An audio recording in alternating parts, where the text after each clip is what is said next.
Hello, everyone. We're back with more Star Trek, specifically Deep Space Nine, with a very important plot episode today, focusing on, Nog.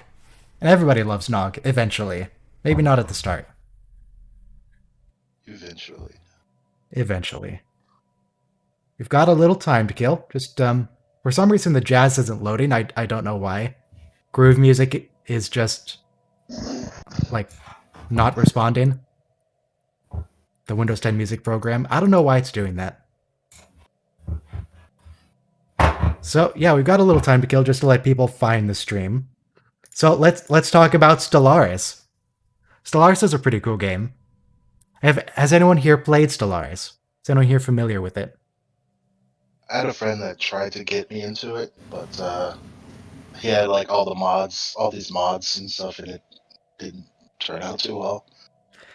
Yeah, there's modding the game, especially like if you put in that big Star Trek mod, it's real buggy.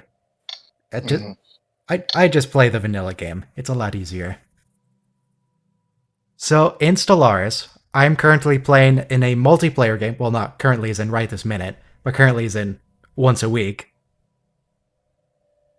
I'm playing as Monsters Incorporated. So here you can see we're on Monstropolis. It's a ruined ring world. We have Monsters Inc. headquarters. And all our species are Randall. If you guys remember, like, the snake monster from Monsters Inc. The evil guy. I have never seen the movie. How have you never seen Monsters Inc.? Monsters Inc. is fantastic. That's kind of surprising, yeah. Yeah, don't spoil Monsters Inc. for us. What do you mean, don't spoil Monsters Inc.? It's one of the most popular movies in the world. We've already had a prequel to it, yeah.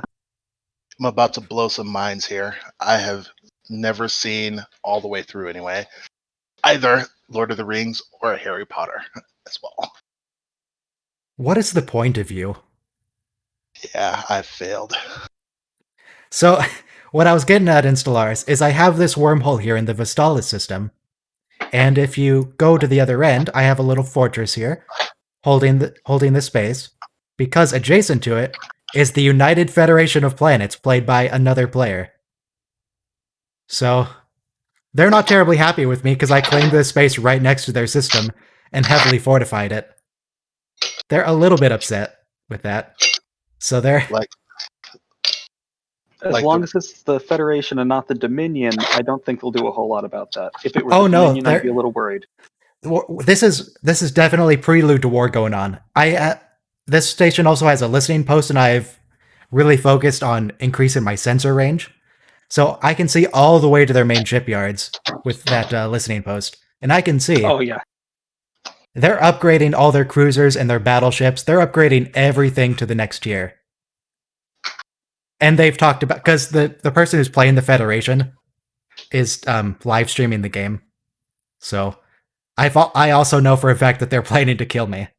Or try. That's okay, I've been preparing for it for a while.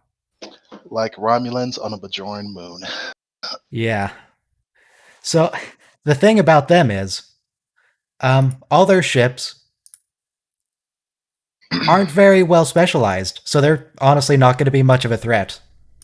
I can heavily specialize my fleet and just murder all of them.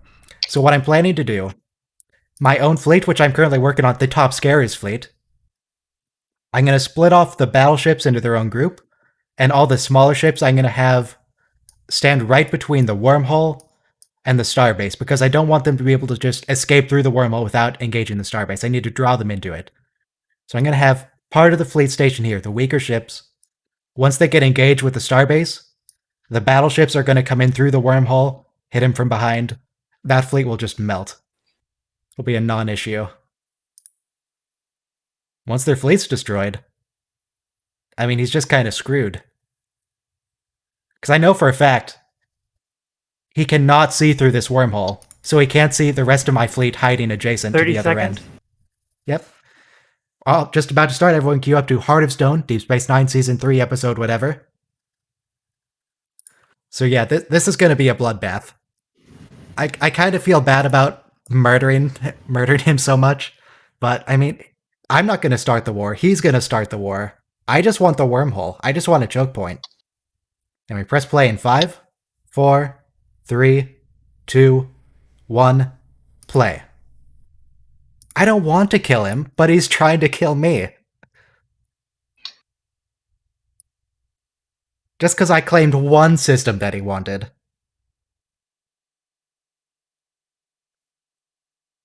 One strategically very important system with some major natural resources in it, but, not my fault. I mean, if you were able to claim it, it was free real estate. Yeah. I don't think he even knows how to go through wormholes. I don't think he has the technology. Uh-oh. So, I mean, what does he need it for? It's my wormhole. Oh, yeah, the screen's black because stupid hardware acceleration. God, hardware acceleration. Amazon, you're just the worst. I mean, it's supposed to be heavily blurry, so you can't see anything anyway.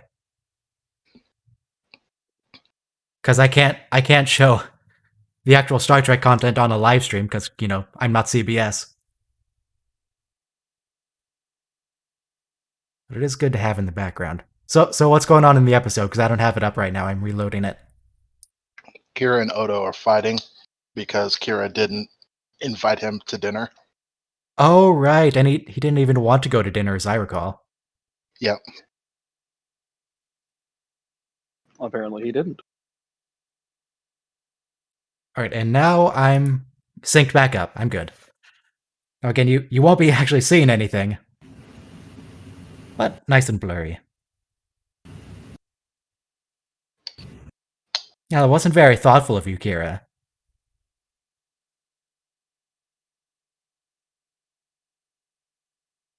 Are they together at this point? No. That's like season 5 or season 6. Yeah, I figured it was way later. So they're just being cute. Okay. Yeah. They're not dating, but they love each other. We get together till 7, actually. Season 7? Okay.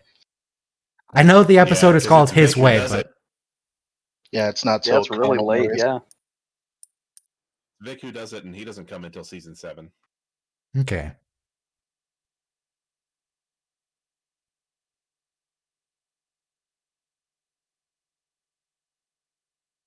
Alright, we've got another 2.5 minutes of title sequence. Why is it so long? Why is it so long? Long-form storytelling, long-form intro. Can't we have the credits at the end? Is it really 2.5 minutes? It's. I think it's about 2. It is a pretty long intro. Wow.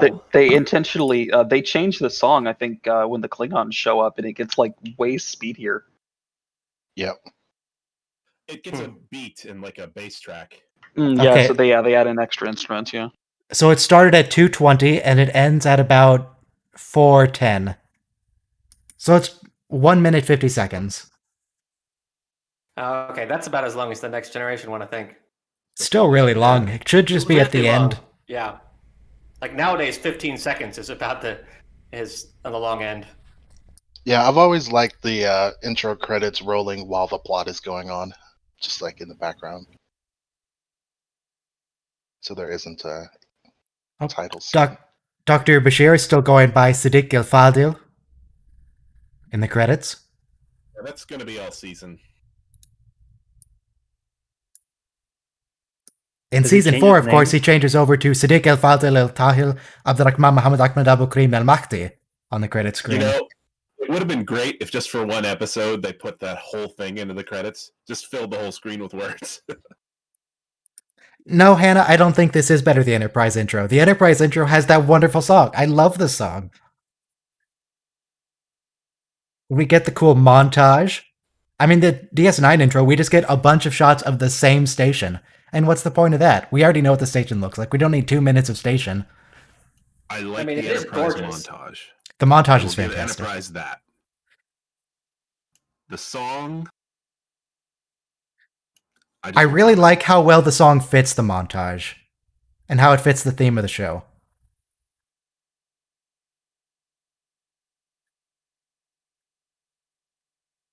Because, I mean, it was a long road getting from here to there. It took a long time. But their dreams are finally there. So why are they chasing this ship? He's a Maquis. Okay. And I think he was attacking someone. Oh, was it? And then they're chasing him away from that. You'd think Kira would be very sympathetic to the Maquis. Isn't she? But she doesn't. I don't think so so. To a degree, but like,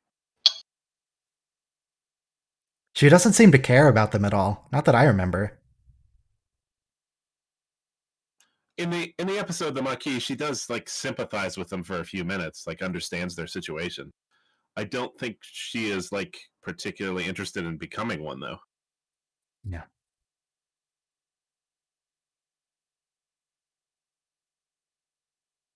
Is Nog allowed to just walk into Ops? No. Is everyone allowed in Ops? Are there different rules because it's not a bridge, maybe?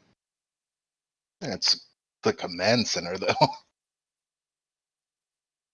Yeah, maybe it's the future. There are no cameras. They can trust everyone.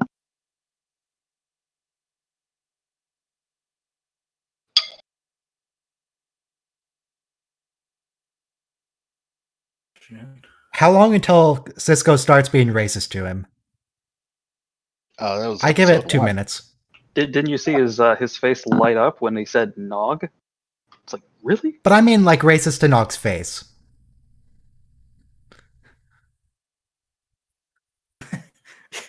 You're right. There's a distinction of racism in your heart. Someone's face. We know he's racist behind closed doors, but is he going to be racist to Nog directly? Yeah, he's still babying him like a little toddler.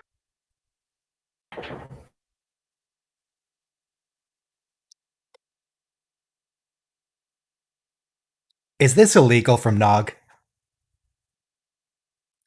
Is this effectively bribing a police officer? No, it's part of a tradition. He is putting a bid out for an apprenticeship. Yeah. Well, and he's expecting Starfleet to just bend over and accept his tradition. So he's like, "Where do we go?" I mean, they're supposed to be accepting of other cultures. Well, for people, yeah, he's already. I know Nog is not at this level, but for doctors getting postdocs and that sort of thing, they have to basically buy their supervision. Okay. Like kind of the same way. Good. I'm sure that works out excellently for everyone involved. It's their last time to get cheap labor out of new doctors. This isn't technically a bribe because he's purchasing an apprenticeship. Yeah.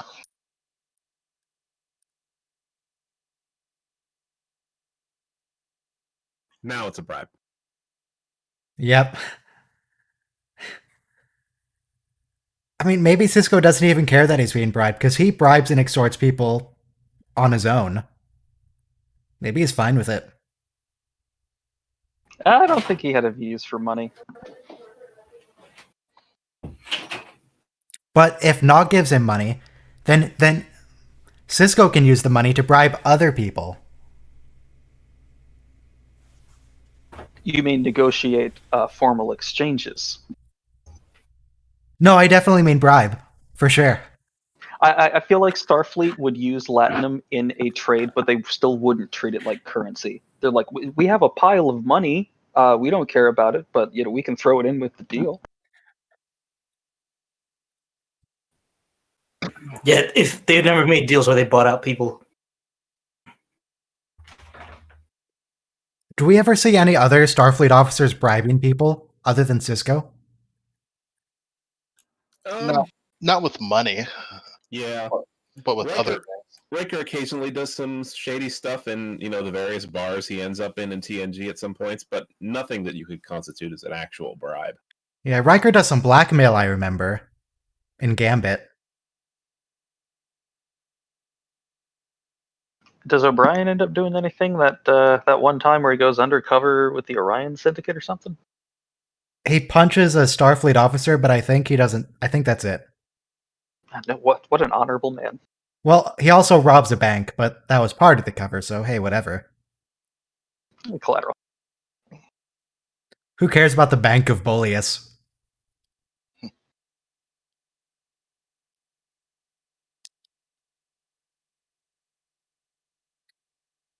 Oh no, crystal is spreading.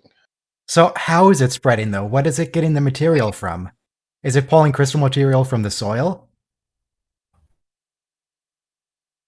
Because crystals can't just grow out of nothing.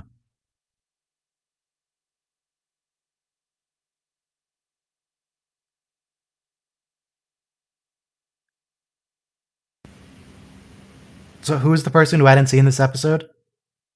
Me. So can't, Okay, can't Harmonic- Odo just make himself stronger? Or like turn his hand It's into unclear. a pick, yeah. Harmonix, I need you to stop listening for about 5 seconds. Okay. Is this shapeshifter that's around Kira just hugging her really tightly? I assume she is becoming the stone, so it would be stone. That's not actually Kira. Also that. True.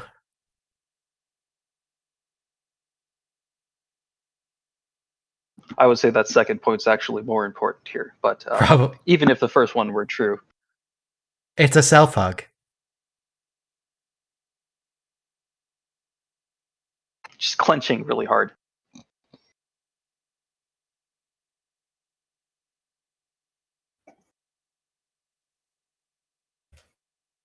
No kidding, Odo. Was that Odo's phaser, or was that Kira's phaser there? I I think think it's it's Kira's. Because you can see Kira's holster Okay, is empty, so- and it was definitely a Bajoran phaser. Also, Odo doesn't use phasers, Yeah. Yep. which is kind of a dumb policy for him. You can't just beat up people with guns. You're just gonna get shot. Yeah, but unless the phaser's on kill, we see that changelings can take a lot of hits later on in the series. I mean, but I hope he doesn't want to test that. Everywhere except for that mirror episode where he just kind of pops. Explodes. Yeah, that was a phaser That was set probably on set kill. to kill. That was okay. Wouldn't all their enemies have their phaser set to kill, though? The Jem'Hadar and the Klingons and the Cardassians and the Romulans. Surely everyone but Maybe the they're Federation not sets it to kill. Phasers? And the I mean, they're not Bajorans. phasers, but, equivalent weapons set to just murder. The Klingons have I a mean, different maybe, type of weapon. Their hand weapons are disruptors, so it may have a different. Yeah, they might effect. affect Odo different. Oh. What's his face? Hang on. Rom, that's his name. Rom's actually good at mechanical stuff now. Good for him. Good electronics.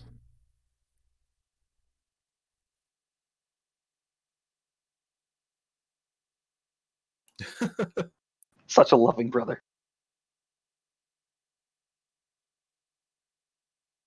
Exploitation begins at home, man. This is natural Ferengi This family. is the way. This is the way. Nog does not want it to be the way.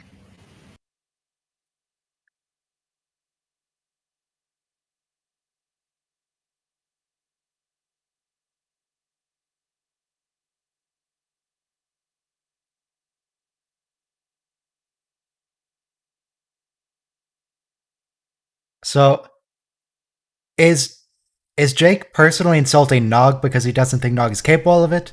Or is he being racist against Ferengi as well? It It's can probably- be both. Yeah, that's what he just said. He's never said anything about it before. Gets close. But how does it make you feel, Nog?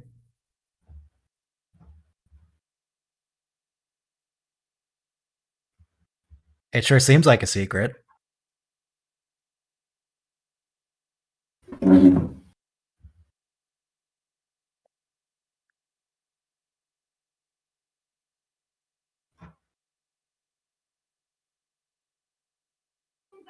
Jake is really not very understanding here. Nog's trying so hard, and he's just being Yeah. completely denied by everyone. He really fights for it. Oh, Nog is the Starfleet son Cisco always wanted. Jake has always been a disappointment to him. Going to be a writer? What's the point of that? Well, I mean, if he joins Starfleet, that's the best dating advice. for him. It would really round him out.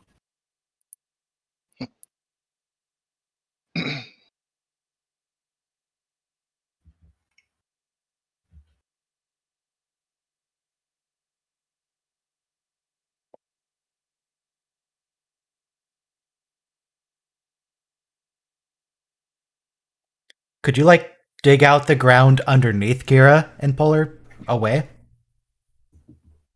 Yeah. I don't think she's like locked to the ground. You can just carry her. I think she said she thought that she'd step into a fissure, so it's possible it might have been a hole when she stumbled at first. Oh yeah, she said her foot was trapped.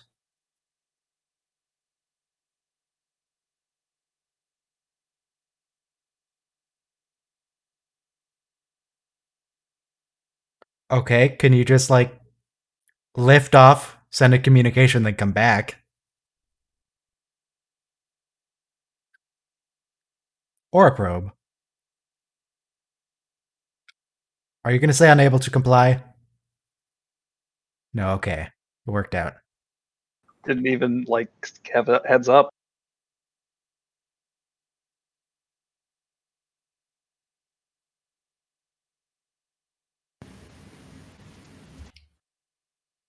Oh boy. That's okay. It's- You have plenty of field rations. It's so inconsistent I how subspace works. It seems Yeah. sometimes it has a delay, sometimes it's instant. You think a communications They are in the probe would have, Badlands, like, the good kind of so subspace? that might have something to do with it. That is a good point if they're in the Badlands, yeah. Oh.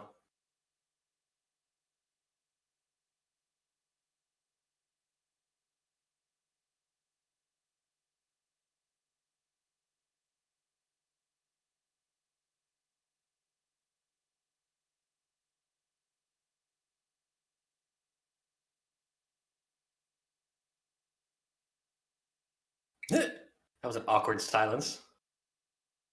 What if we amputate Kira's leg and pull her away then? Odo can make his arm into a big saw or something. Or like both his arms into a giant pair of scissors and just chop it off.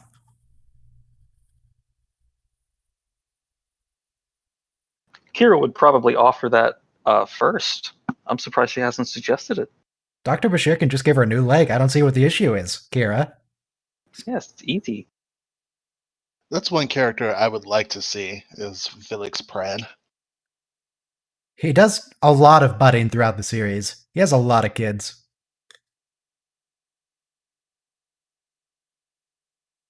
They did grow Worf a new spine. I assume a leg is a lot easier than that.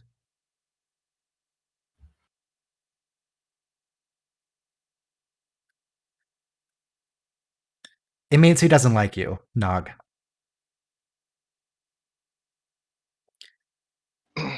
I think of people with smaller ears that are taller.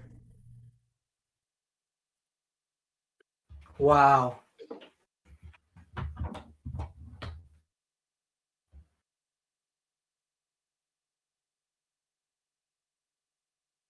You would deny Nog just like that? Yep. Just like that.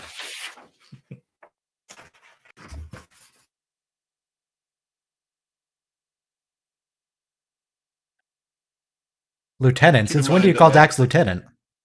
A year before this, Nog couldn't even read, so like mediocre school grades, that's kind of okay. Dude learns quick. It's at future school. Can we just, like, beam the knowledge into his brain like the Matrix? Can you inject knowledge? I mean, apparently.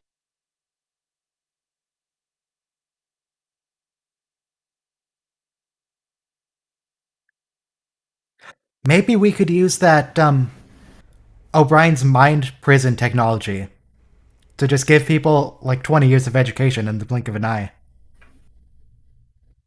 They'd still have to go through the entire school, but then they could live their entire life having that education.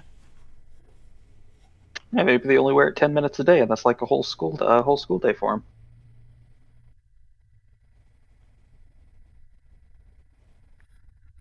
I mean, the mind prison is for punishment, but it doesn't have to be literally a prison. You could change the program, I assume. It could be a mind college. Yeah, have a mind college. Mine college. I'd go to a mind college.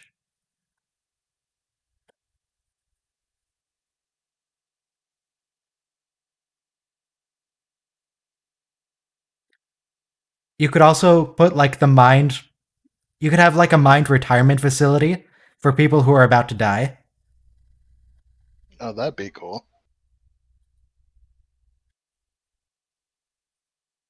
Man, we could reuse that technology for so many things. The one thing I like about, I think is untapped in technology, is holodecks would be great for, like psychological research. Hmm. It would be like it would put a complete end to any of the like nature over nurture type arguments because you can have the exact same parameters for everyone. Hmm.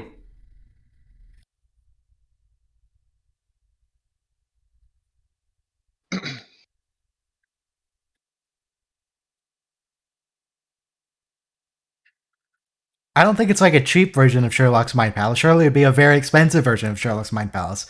Because is it that whole thing? He's just thinking real hard. It seems Yeah. it seems way better than just thinking real hard. You could also perform the highly unethical experiments, yes. But then does it really count as an experiment if you're doing the unethical things on fake holographic people? Because it's just a computer simulation anyway. I mean, there's a month or two where you can ethically get away with doing it to the doctor. You know, before he like gets his way I think and you, his rights. I think you would still have to do the unethical experience in real life. Oh, there's a Uh, matte painting in the background for the cave.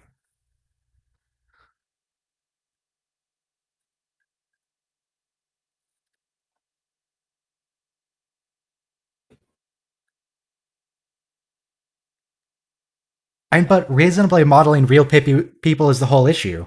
Because if you already knew how people would react, you wouldn't need to do the experiment. The experiment is to find out things you don't already know, and thus aren't modeled in this computer simulation. Right. However, it might be the fact that you could do unethical things to people and like wipe their memory, or just like the disfigurements are just holographic trickery and they're not actually disfigured.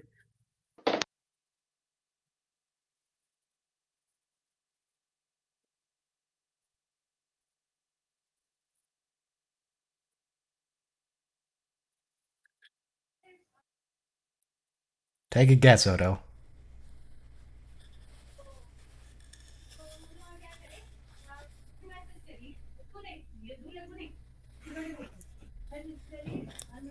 This was the first of many like intense scenes that they would have. Steadily growing their relationship. Yeah.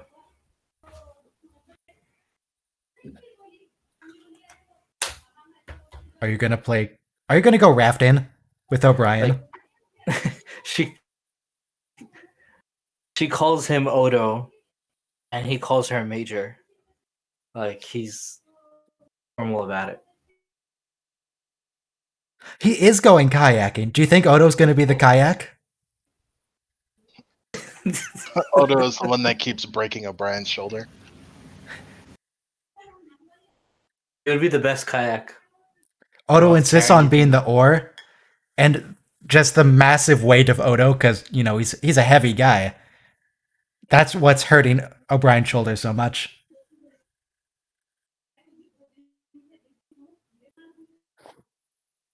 I can make a video about that. The theory of Odo being one of the objects.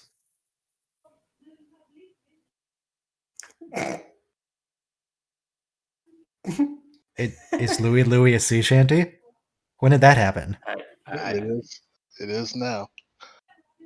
Just like Beastie Boys is classical music or whatever.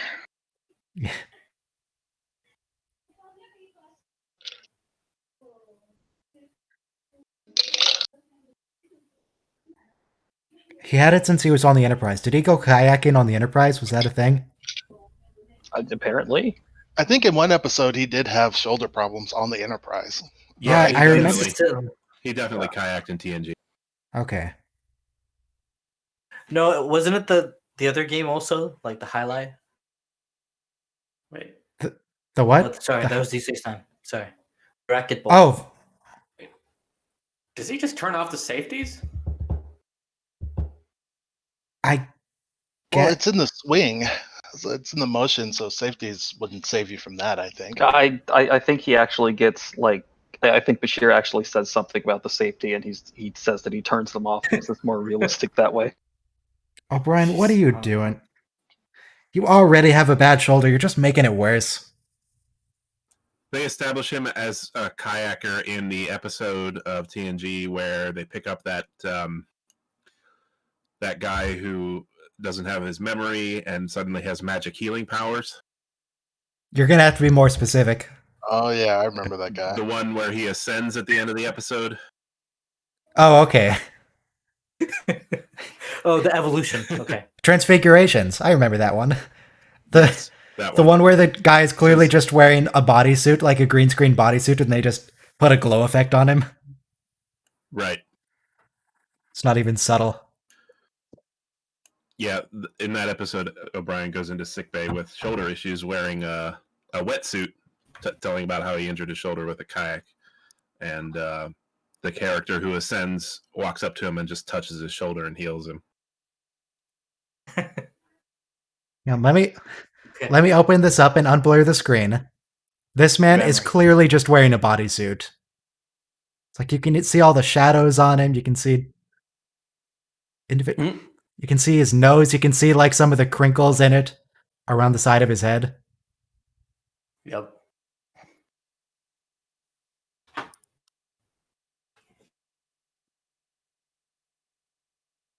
There's also a bit where it like zooms in pretty close to his ascended face, and it's even more obvious.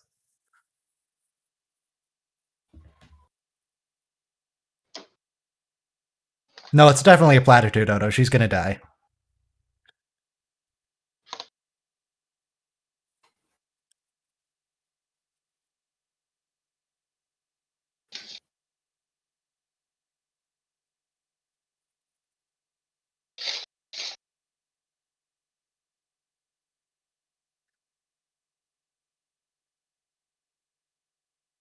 Cisco, come There on, it is. man. Just because he. No. I think those. Was that a grapefruit that they're eating? I thought it was a grapefruit, but I didn't look too closely.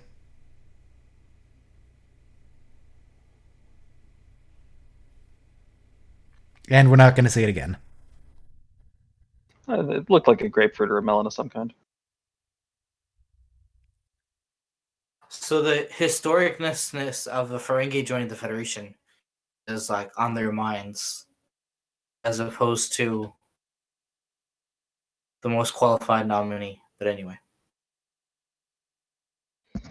They do want everyone to join the Federation eventually. They even want the Cardassians to join. yeah. I mean, a little while ago when Dax rolled her eyes when she gave the assignment to Nog of like do the inventory, he says I'll have it done by tonight before he goes off duty. So it's like a little bit 90s television kind of. Okay. Anyway, Odo, maybe it would be Love the more. 90s. Maybe it would be more merciful to just shoot Kira. She's like choking over here. Unless the gun is also encased in the crystal, but there might be another gun in the runabout. Yeah, Odo, go back to the runabout, get a gun, and shoot her. I suppose that's an option. That'd be. You could strangle her with your rope hands.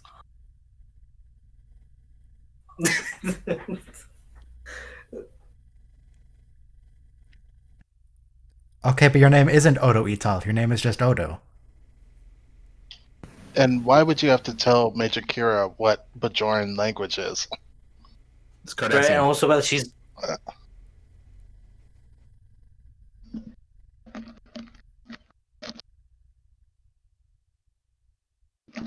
So it is his name, Odo Ital? So his name is actually Ital, and his family name is Odo. Apparently. I should start calling him Ital.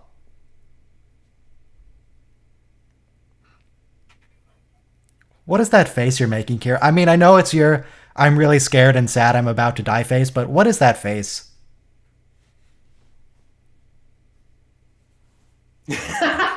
She's so tired.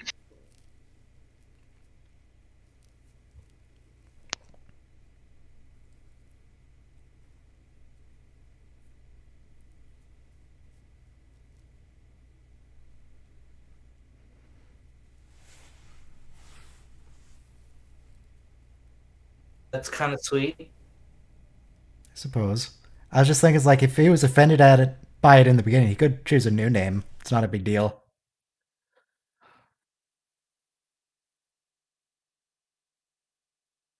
I mean, What would Odo Yeah. name himself if he could choose?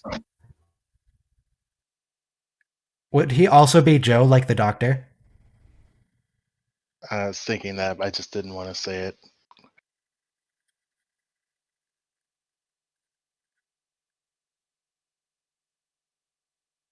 I have an idea, Kira. It involves a phaser.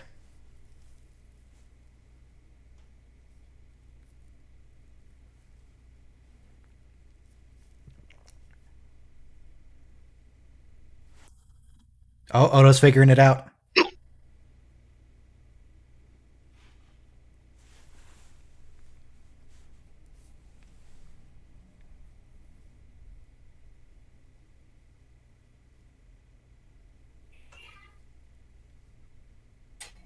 He can put you out of your suffering.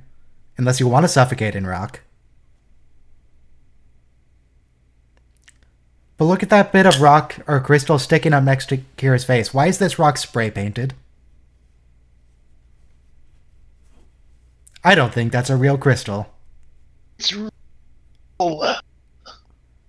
It's a fake. it's a fake. Best line ever. Is that Yeah, a I clue just to did my what's going fake on? death thing. And they did that thing where they fade to black, and then you have to just assume there's like 5 minutes of commercials. And then Kira says, "Why are you still standing there?" So we assume he's just been standing there for a few minutes, staring at her. We don't get the commercials anymore. But they do that a few Why is he times. afraid of a cave-in? Turn to liquid. Be fine.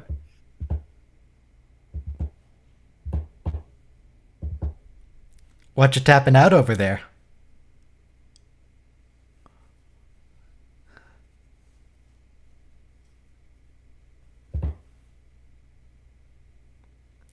No need to yell. Calm down.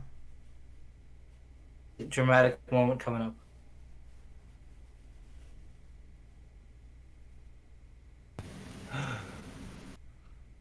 If you really loved her, you would put her out of her misery.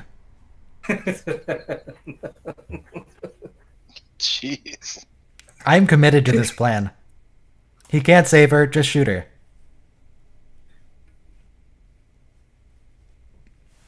Get the hatchet. No, you're not. Don't patronize us. We know you're not in love with Odo.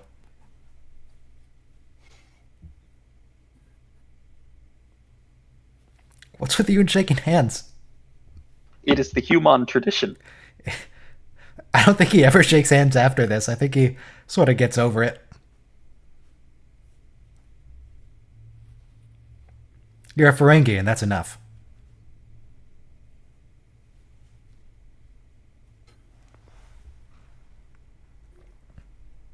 Wouldn't that actually be really heavy, that bag? Because, I mean, it's mostly gold in Yeah. there. And that's a non-trivial amount of gold. Isn't the gold used as a container for the latinum, though? Isn't it? It's gold pressed latinum, right? Yeah, but there's only a little bit of platinum in each bit of gold. Oh, is it majority gold? Yeah. Yeah. We see them broken open at one point. Yeah, I imagine the Latinum like a Mercury or something that you Yeah. can't have. It looks probably is Mercury.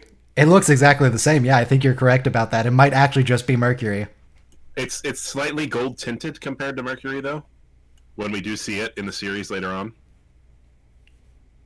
Oh, here's the about racism. 100 bricks worth of it. Oh yeah.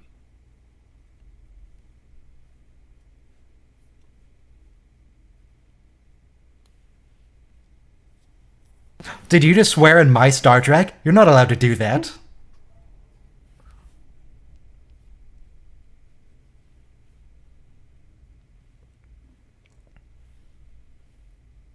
How much would that weigh, actually, that bag?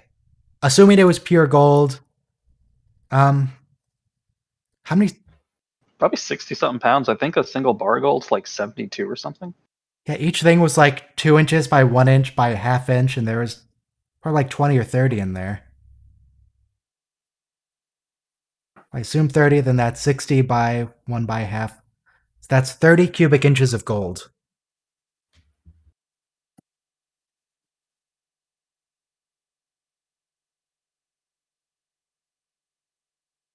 Don't quote my people's things to me.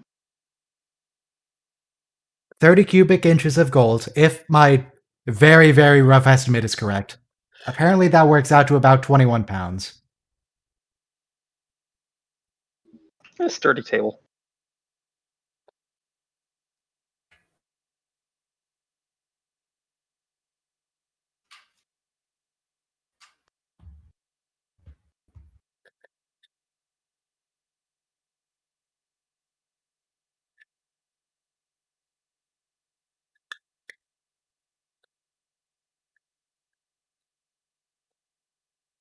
But this episode's kind of offensive to people with entrepreneurial families.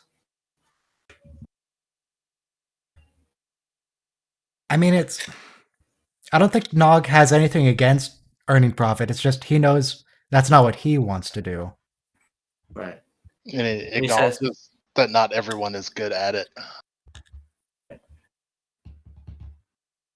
He says, I want to end up like my father. And it's like, well, your father ain't that bad of a guy compared to uncle.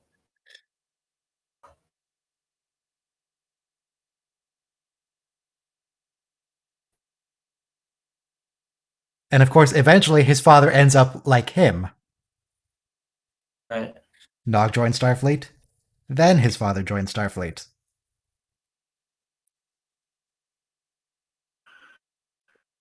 And a long, long time in the future, we get the USS Nog.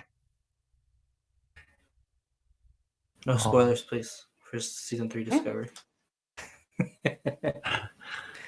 Minor background details, I think, are okay. It's her sure. Let me be quiet. In season 3 of Discovery, we learned that the burn was caused by the whale probe.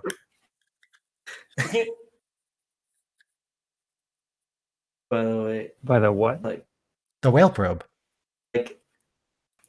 I'm surprised. Is like the stone like eating into her internal organs here? But From what she's described, it's just squeezing her really hard. Boa constrictor. Yeah, look at that matte painting to Odo's left. To the left of Odo. It's lit so didn't differently. turn into a jack.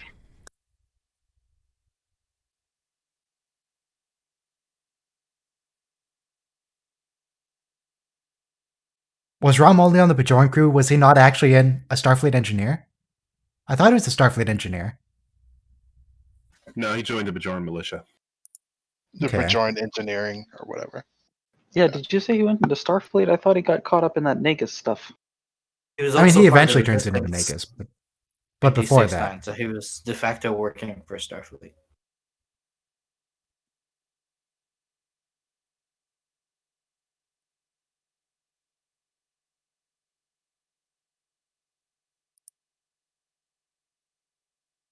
Yeah, Bajoran militia. Just looked it up on Memory Alpha to confirm.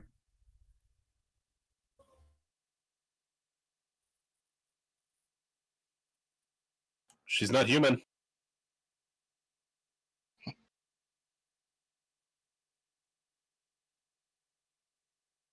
This is why Odo doesn't need a gun, by the way. Whatever, Chad was saying that before. The thing is,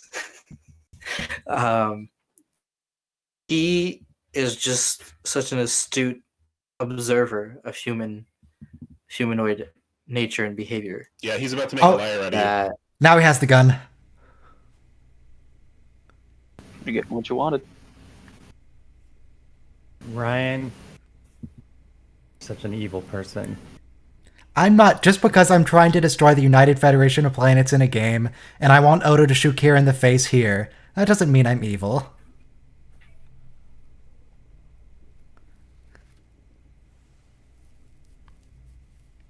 I forgot that you guys spoiled the episode for me, but it's good. Hey, Salome, Odo, or Space Salome. Batman. I don't actually know how to pronounce your name. Salome. Salome? Uh, Is that true, or are you Biblical. making that up? oh, it's true. It's a biblical name. Yeah, that's Okay. the correct pronunciation for the biblical one, at least. Yeah.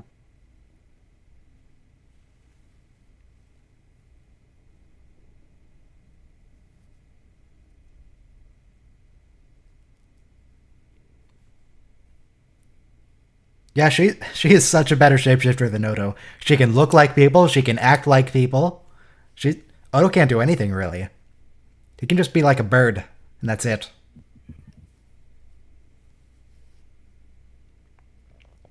They have linked once, so far, yes. When Odo found the planet.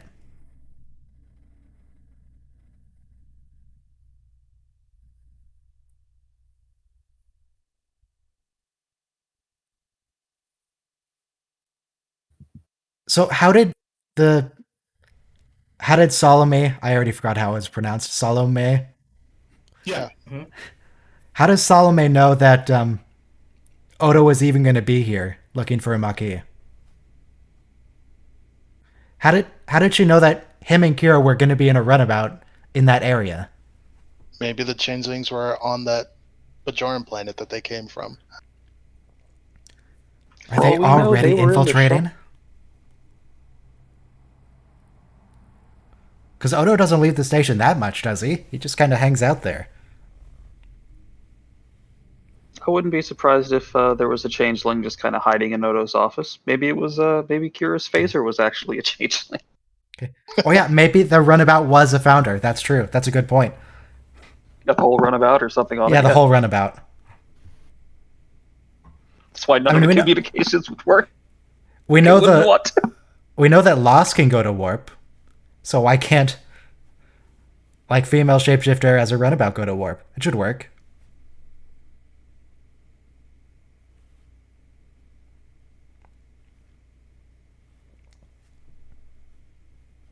Because you were there? Who else was she going to impersonate? Yeah. So how many times does Odo tell Kira that he loves her without actually telling Kira?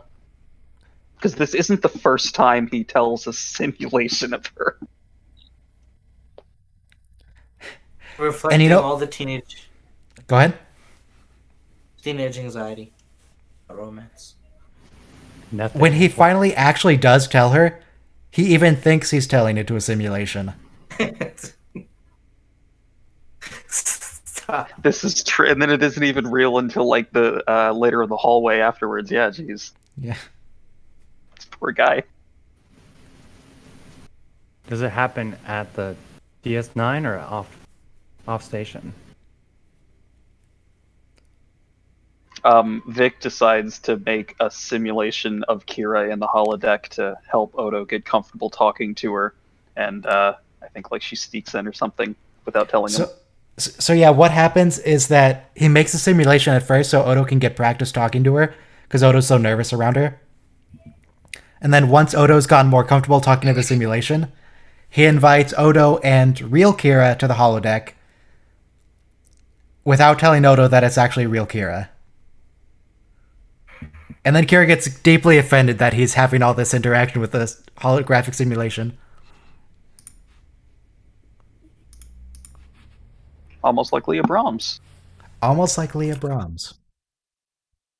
So the next episode is Destiny. And Look out for spoons. Look out for spoons. Particularly blue ones. That's Yes. racist. It is, but Yeah. the Cardassians, and we're allowed to be racist against Cardassians. So quick 1 minute timer there. Yeah, how did Vic get her hollow image? I assume he got it just because she spent so much time in the hollow suite. No. He says that he had to remove the Russian accent. It's from when her image was Oh, part yeah. of Bashir's spy program. Oh Right. yeah.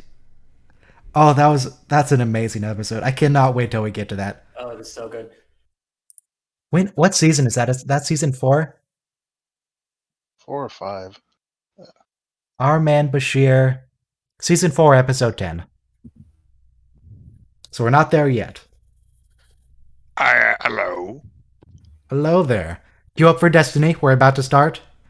Season 3, episode 15, I think. Yeah. Everyone press play in 5, 4, 3, 2, 1, play.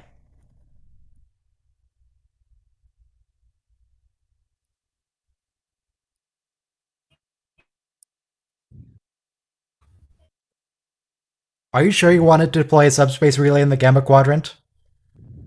I feel like the Dominion's going to object to that. Well, you know, science. That's true. Never let a hostile, massive alien empire get in the way of But science. you don't understand. Science.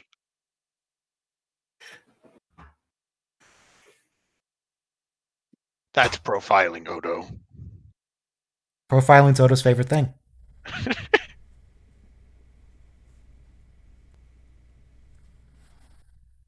The 90s still.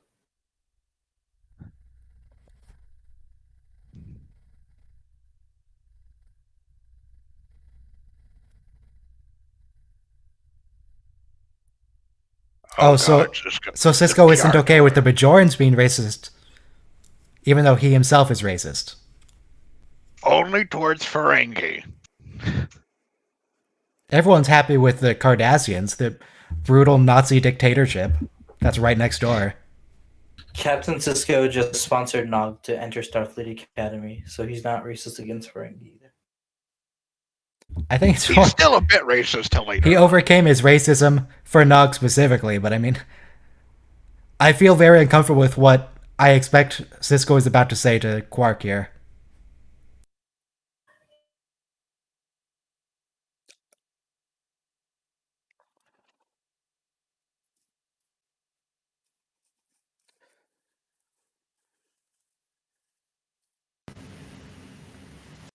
Is They don't Kanar say- kind of thing that just gets better with age? Why did he say it like that? So did Odo say, however you pronounce that name? Is that playing on the policy that the first actor to say the person's name, that everybody else has to say it that way? I don't know. Why didn't he just try to sell it to Garrick? Garrick already had his alcohol problem.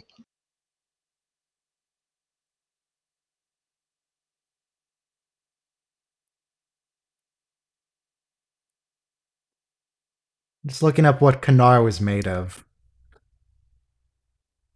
It was made of corn syrup and something.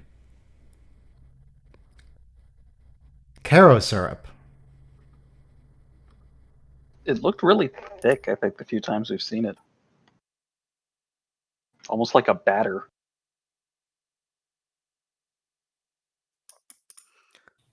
Property master Joe Longo joked in Star Trek the magazine, whatever, that he was drinking so much he was getting wired, so he started using a thickened, sugar-free pancake syrup. Wow, I called that. Delicious pancake syrup. You just drink it down. Green pancake syrup. Like Super Troopers. That is a way to quit drinking, yeah.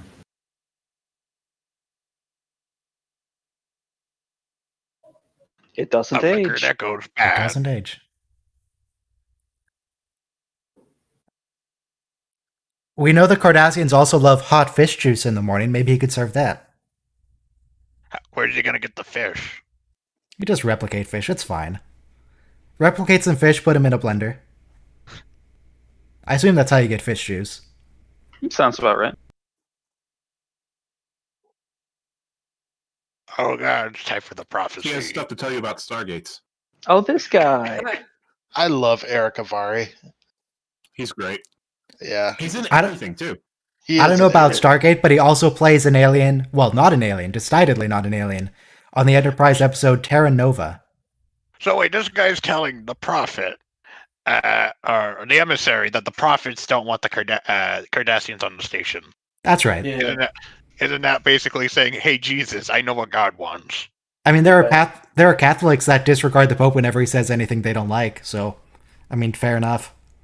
Yeah, but the Pope's Oh. elected on by a bunch of cardinals. This guy met. He These went people up to don't the- have any proof that the prophets chose him. He just comes up and says it. It's Hey, Apaka doesn't- that establishes him, though. Yeah, Opaka does. He is the emissary though.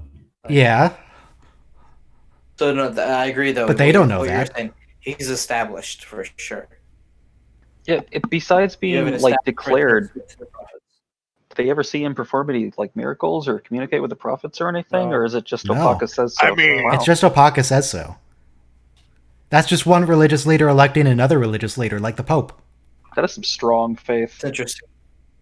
Well, the That's Bajorans interesting. kind of need strong faith after the occupation. Yeah. Who knows what miracles you Oh. can achieve? Oh, I was about to break out into the faith of the heart. If we go that way. I mean, Okay. I mean, it's not appropriate for Hanukkah, but is that the next thing Ryan edits reacts to Prince of Egypt for Passover? Also, you said you didn't know about Stargate. Eric Avari was in the original Stargate, the movie. Okay. I think he was also Everywhere. like the curator in The Mummy. In the first one. He was in Mr. Deeds, I think. He's been in a lot of things. Yeah. Now I that's a definitely wormhole. recognize him from something in specific, but I can't think of it. He has one of Oh those yeah, cases. Mammoth. Let's take a moment to appreciate Yeah. the wormhole. Yeah. Oh, it looks so much better than Thank it God did in for the TNG. whole- Thank God It's for the so much whole- better.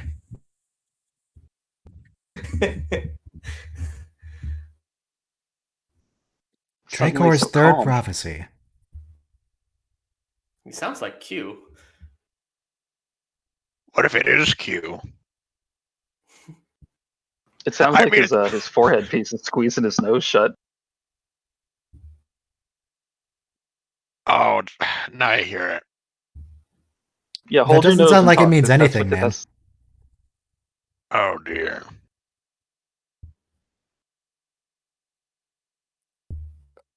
Okay. I assume water diversion is quite a common thing in massive industrialized societies. Yeah, but there's literally an orb that tells you the future, so They do have a pretty verifiable, like, holy object that there is something to be said there. Yeah. So and it's confirmed the Cardassians have a few. So I'm wondering how what the Yeah, this is Cardassians. pretty verified. Okay, but why do the prophets speak in such riddles? Why can't they just say exactly what's going to happen if they're going with I that? think it's because maybe they do speak clearly, but this was 3,000 years ago, and the Bajorans, Maybe Yeah, it's a these would all be translation issue. Translated? These would all be after someone has a vision with the orb, they would probably come back and try to describe all of their friends talking at them in weird, non-linear manners, and it turns into this nonsense. You were there, and you were there, and you had no grammatical structure, but you were there.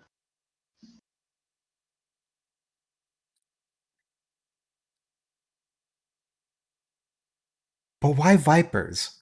Did the 3,000-year-old very Bajorans not know about don't think you Cardassians, should so they call just them use the closest vipers. analog? I feel like that's a racist thing, calling Cardassians Reptilians. vipers. Reptilians. But again, I will always insist we're allowed to be racist to Cardassians, so if you want to call them vipers, that's fine. Just he's interpreting the prophecy that way. But it's very interesting because in Revelation there's the thing called the two witnesses. that everyone else will be in like apostasy, but these two people will be like witnesses to the truth, and then they'll die after 3 years. So it's kind of like that. It's like you take the number 2 or 3, and people apply it to themselves. Well, you get to know the truth, but you're just doomed to die really soon after that? Seems like an awful deal. That's depressing. But I guess it's not that bad of a deal if there's an afterlife, so that's probably fine, actually. Again, they do kind of have some verified things here. I mean, yeah, but And that's one of the strange things about this show is that, you know, religion's an important thing and they discuss it quite a bit, but it's all true. Yeah, There's no mystery. It's all true. They did literally That's the have common thing. Tawraves sealed within things. there are Kinda literally prophets you can go and talk to, and we'll go and talk to them next episode. Just some guy who the prophets have never met before is going to go and chat with them, and it's going to work fine. You see, that's the problem with the show. You can't really talk about religion when the religion's right. If you can prove that the religion is true in show, then there's not much of an analogy, because the whole point of modern religion is that it's not provable. It's all about faith. It's not really a faith, it's more of a club at that point. Yeah, they're just... I mean, Yeah. what the Dominion calls them wormhole aliens, right? So they're very skeptical of this whole Federation does too. prophet. So why do they have blue paint on them? I don't think I remember why they have blue paint. So They this is a think it's recurring thing equivalent. we're always looking for. Blue spoons on people, on Cardassian female foreheads. I always figured it was their equivalent of mascara. Just eyeshadow or something. Does they got the blue thing on their neck? Why only the middle thing? I They sure don't do know. look a lot It's better, a though. focal point. It's like wearing a necklace to draw your eye right to where the necklace sits. Maybe that's the Cardassian neck trick. Do we see Garrick in this episode? It would be I don't a know, he crime might if have- he didn't, but he's usually I would expect so with Cardassians coming to the station. I don't think he has anything to say to these Cardassians, though. I don't think he's going to show up. he's an exile. He probably wouldn't want to talk to them. Or they probably wouldn't want to talk to him rather. That Well, at least Thi- he would try. this Cardassian- That's the other- This one looks very familiar. Is she in something else? Who's that? I think we've seen her before. DS9, Destiny, IMDb. Let's see who this chick is. You'll get it to it faster than we will. What's the character's name, though? Is she Galora or Ulani? I think she's Ulani. I think Ulani introduced herself first. Ulani, she looks familiar. Honestly, she kind of looks like Kate Mulgrew, but it's not her. No, might she's just not be really her. in anything else that I've seen. Maybe I got the name wrong. What about Galor or whatever the one was? Hmm. You know, another thing comes to mind about the prophecy. It's a prophecy, which means it's going to happen either way. Well, I think what the show does with religion anyway, it doesn't prove that religion is right or wrong. It proves that interpretations are right or wrong. Like all this stuff is true. It's kind of like in the Bible when it's like talking about the end of times and like there'll be famines and like war and all this stuff. I mean, it's vague enough to be true. It just depends on how it's interpreted, right? Yeah. 2 blue spoons. So the blue spoon on the left, I'm pretty sure that is Tracy Scoggins because she has very prominent facial features. She was in Babylon 5. Captain Elizabeth Lockley. Oh, very interesting. So the lady on the right would be Wendy Robbie, who I don't think she's in anything I recognize. Just that she looks kind of like Kate Mulgrew. At least She in this does one look like picture on her Mulgrew. IMDb page. Now I forget. Did we hear why O'Brien's racist towards Cardassians before, or is this just something that's popping up now? It's Yeah, from war. he's fought Cardassians before. No, I mean in the show. I know he's fought Cardassians before. Is it brought up now, or is it just a mystery was- right now? I think it's definitely been brought up in TNG by now. We had the TNG episode of him being racist against Cardassians with Setlik 3. Have you seen the? Yeah, have you where seen the old captain came by. Did you see the DS9 episode yet, where they have the Cardassian kid, like Rugal, on the Yes. station? And he's Yes, we had that one. Okay, yeah. He was defending Federation lives at Setlick 3. And they mentioned Setlick 3 a couple times throughout DS9. So we've seen a couple of those mentions already. Also, his description of Setlick 3 in TNG indicates that he really wasn't out to kill Cardassians. Somebody threw him a phaser that was on kill and he didn't know it. The man just incinerated there before my eyes. I'd never killed anything before.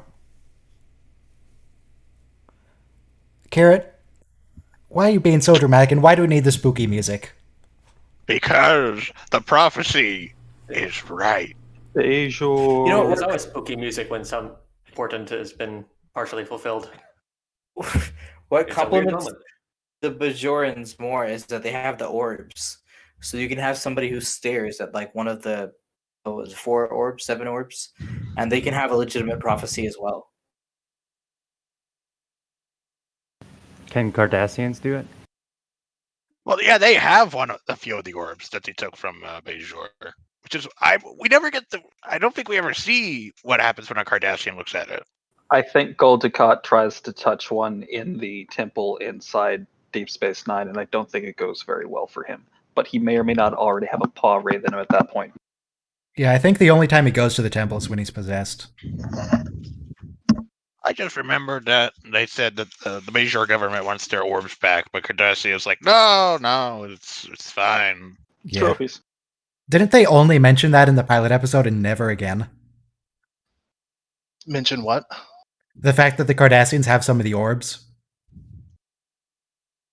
Yeah, No, they absolutely mention it again. yeah, they do mention it again. Okay. As a matter of fact, that is one of the plots of one of the most beloved Deep Space Nine episodes. Which one is that? Oh. Tribulations. Right. The Orb of Oh, Time, yeah. I remember.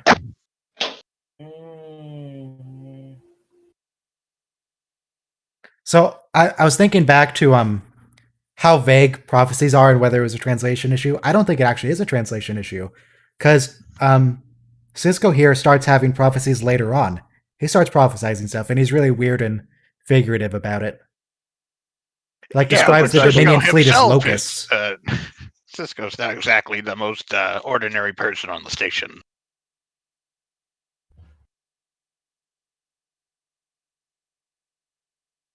I swear he walked up like he was going to stab her, man. Yeah. That's just how he is. Do you think, since Cisco is basically Bajoran Jesus, do you think that those he considers close friends and whatnot, like Kira, are seen as like somewhat more Apostles? important in Bajoran society? I would love if Kira were an apostle. That'd be amazing. Oh no, Quark is an apostle. I think we actually have a real non-joking answer to that, because when he's dating Cassidy Yates, none of the Bajorans actually care. But when they get married, then the Bajorans start really focusing on Cassidy. So I think they don't care about people in Cisco's circle unless it's the wife of the emissary. I mean, that must be tough on their kid, because Cisco disappears, and then Oh, you got yeah. basically Jesus' son running around. How do they feel about Jake? I know at one point Jake says, the Dominion won't hurt me because I'm the son of the emissary and they need to make friends with the Bajorans when they conquer the station. He's very astute. I was always I never remembered why he managed to stay on the station for so long. It was interesting. It's all about him being the son of Space Jesus.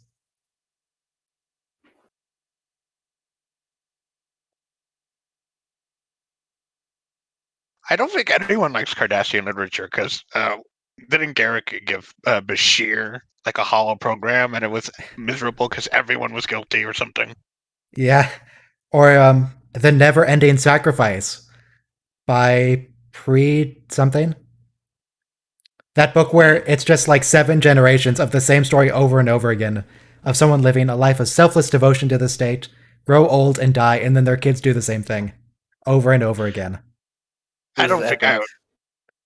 The repetitive epic, Garrick describes it. The greatest ever told, by the way. Yep. I don't think I would enjoy Cardassian literature. No. Nobody enjoys anything about Cardassians. Cardassians Not are even just the worst. Cardassians. They don't want the Cardassian food. I mean, look at that Cardassian lady on the right. Her cheekbone, that has got to be an injection. Even Cardassians aren't happy with their own cheekbones.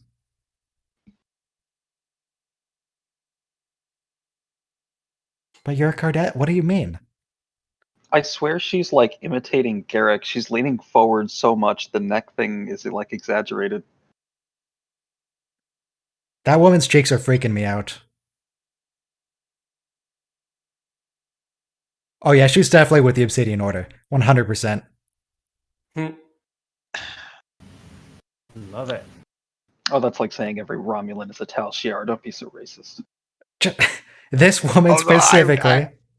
I am disappointed where we don't get a scene where they smuggle themselves some eggs and bacon cheeseburger or peanut Chief butter O'Brien's sandwich. breakfast of choice.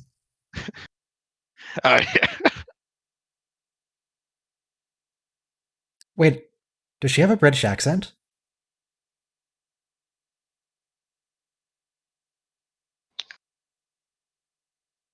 No. She had an accent for like one line and then she went back to American.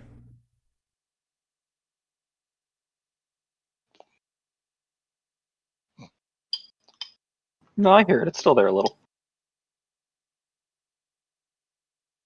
How many backups does Starfleet have? Does the secondary backup ever come into place? Ever come into play? Yes, O'Brien brags about the tertiary backups. I think that might actually happen in this episode. Well, they just bragged about the secondary backup. That would be the tertiary backup. Wait, but No. isn't he right though? In your life, don't you wish you had a second backup at some point? I mean, I don't think it's ever come up. I know, like with long-term data storage, you're supposed to have at least 3 copies of something. I mean, I don't have know anything why, that but I important worth storing 3 times.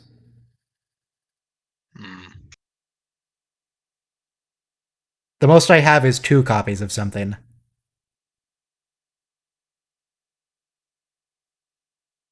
Just the one backup.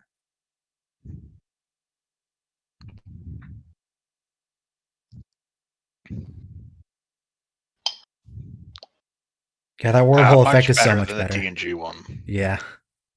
The sphere. The donut. It was just hideous. The thing that left. Zoop. Just flew away.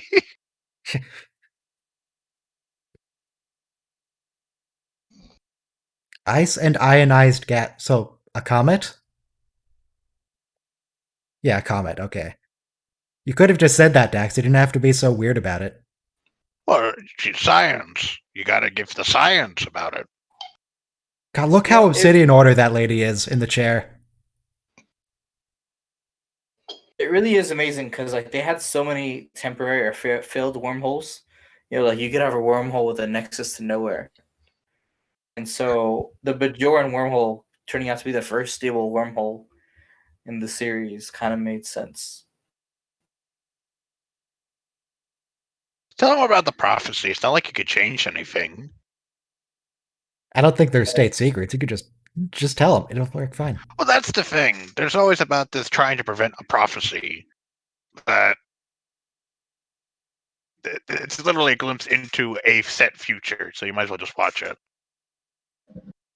And I think the point of the Oedipus story, if you read the actual Greek myth, is that in trying to avoid the prophecy, you wind up fulfilling it.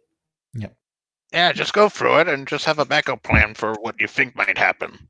We get those in Star Trek too, the causal loops, they call them, with the time travel episodes. Right. Especially with the all good things too. It's a paradox, Will. It's like the chicken and the egg. It's like the chicken and the egg.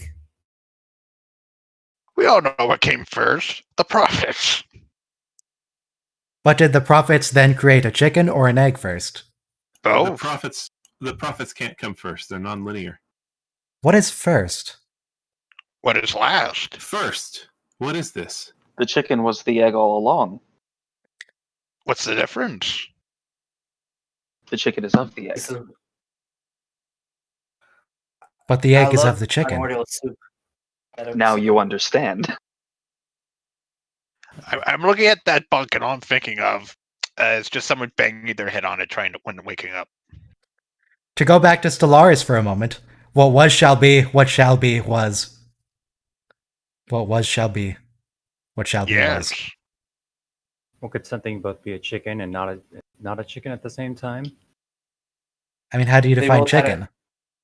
both had a common ancestor 7 million years ago.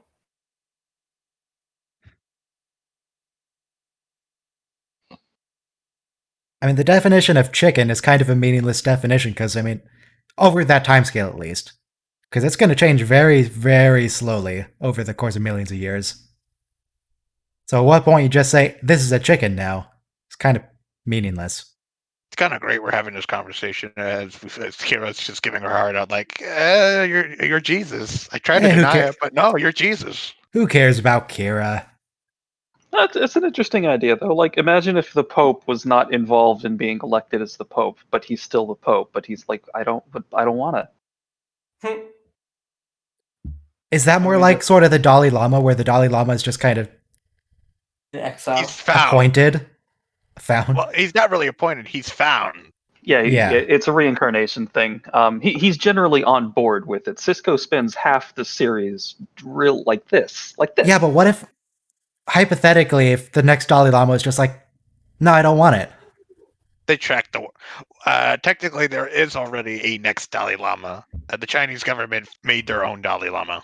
Yeah, and then they, like, kidnapped him and they say he's doing well. It's like, oh, he's going to college for sure, guys. We didn't murder him. Not at all. But you can't. But you know. Yeah, they need to control the religion. Oh, look, they're going over the translated and the translated. So maybe we were right about it. Just Yeah, I want to he point never- out. Sorry, go Go ahead. ahead. I think the current Dalai Lama, didn't they disavow the Chinese pick? Of course. well, yeah, you're supposed to wait I for him to also die wanted before you to- send the next one. Yeah, point out in the chat, Codpiece said that they groomed the Dalai Lama, and that's a very important distinction here. Just Cisco was not ready for what happened, and No. the Yeah, he Dalai got Lama dropped is into the prepared deep his end. whole life. Kira is speechless. I mean, yeah, what are you supposed to do? Argue with Jesus?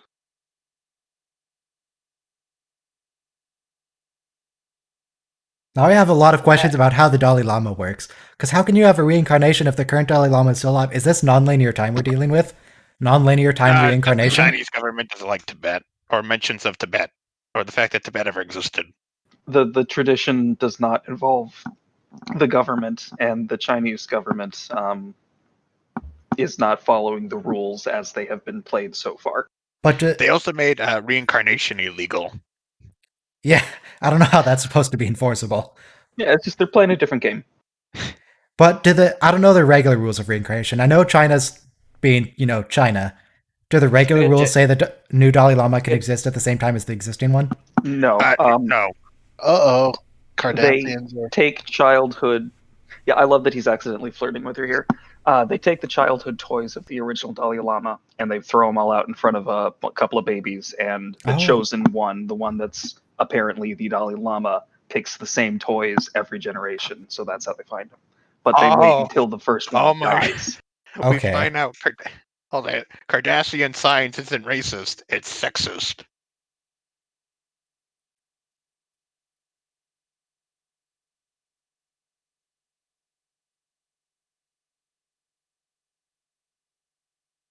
Why not a phaser torch?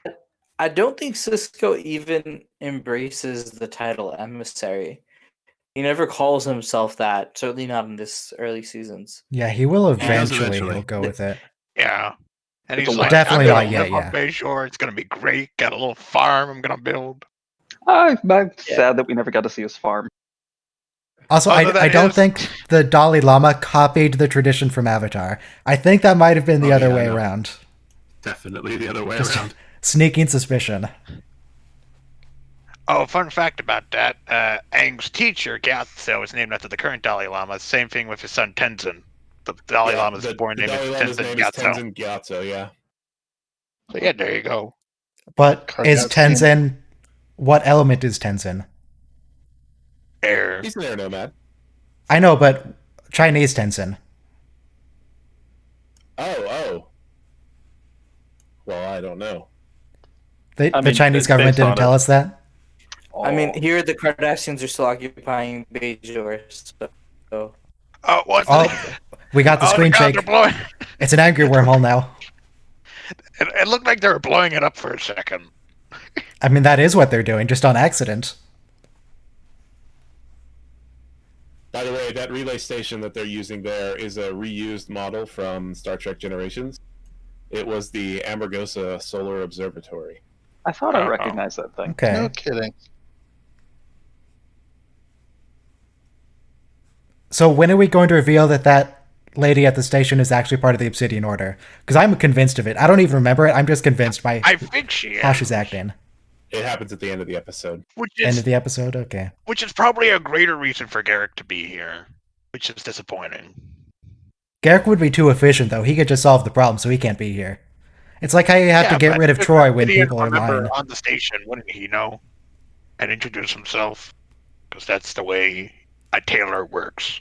He's probably just like skulking in the shadows watching them. Also, this is the entire science team. They should probably get more scientists from Starfleet. and Julian's not even there. Yeah.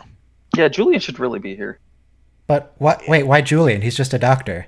He ain't no physicist. Oh, right. They don't all know that he's the smartest man on the station yet. Oh, Yeah. it's kind of strange that there's a Starfleet presence, but there's like only one actual scientist. Maybe Bajorians are just Oh, terrible they wrote it scientists. like a Keep in mind, That DS9 is too. essentially a big airport. So, like, the need for a scientist would not have been that great. Well, there's a stable. Yeah, they should wormhole just local next to managers. it. You think they would assign some Yeah. more scientists? That's the security office. You're talking about the guys that would be in the security office. That's the Starfleet detachment. They're the security office.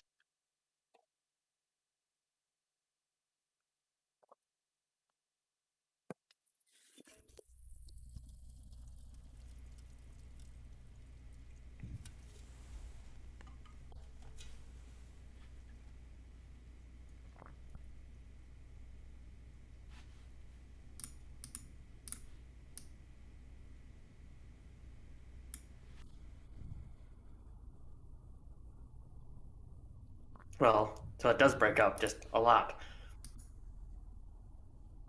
So they don't want to use. So they can't just change the trajectory of it, like nudge it with the Defiant. Because mean- it's breaking up. Yeah, apparently it'll.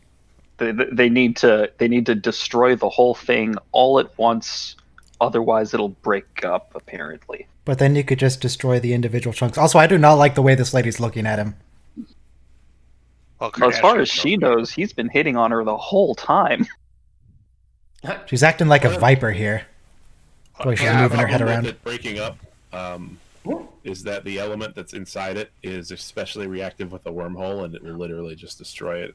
Right, it's a special. Right, So right. even if yeah.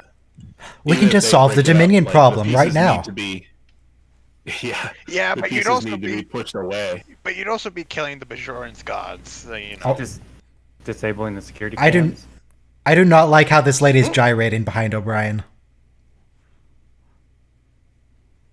Leave him alone. Tell them about your wife and kid.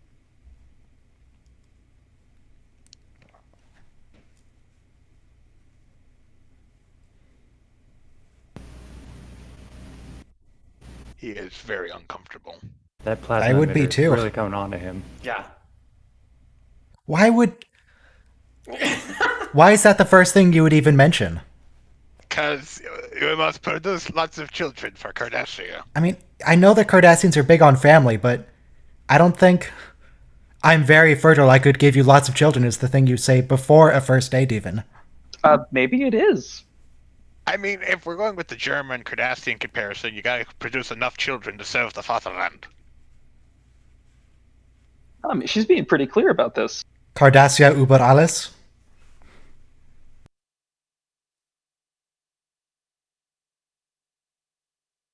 So Cardassians flirt by yelling at each other. Like the Klingons. No, they give poetry. I don't know. But the woman roars and hurls heavy objects. Yes. That's why Goldacott keeps going after Kira because of that overt irritability. Why didn't I think of that? Is she though? Is she Oh, very Brian. attractive? I mean, look at that hair. That is an awful hairstyle. That is an uncomfortable hairstyle. Is she like... She looks like she has broom bristles on the top of her head. Does she just do a handstand and brush the floor? Sweep the floor? That's what it's called, not brush. Come on, Miles. Keiko is on Bajor for the next 6 months. I mean, Yeah, but that's Keiko just has me. better hair. Freaking the episode ends with him Now I calling know his wife. Now we know why Keiko likes him.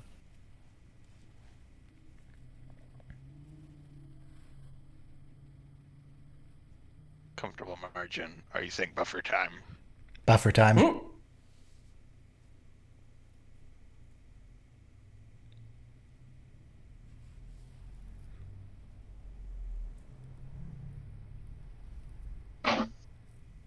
I mean, that's kind of the point of conspiracies. Prophecies. Same thing. Oh, Prophecies are very, very vague. You may not be comfortable, but the fact stands. The aliens can see the future. They told people in the past. Deal The with it. past? What is this?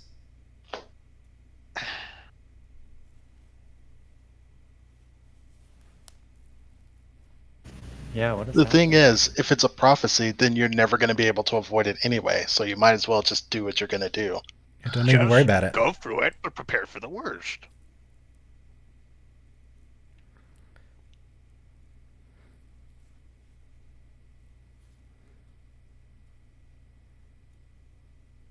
Yeah, Jordy's the only one who doesn't do buffer time.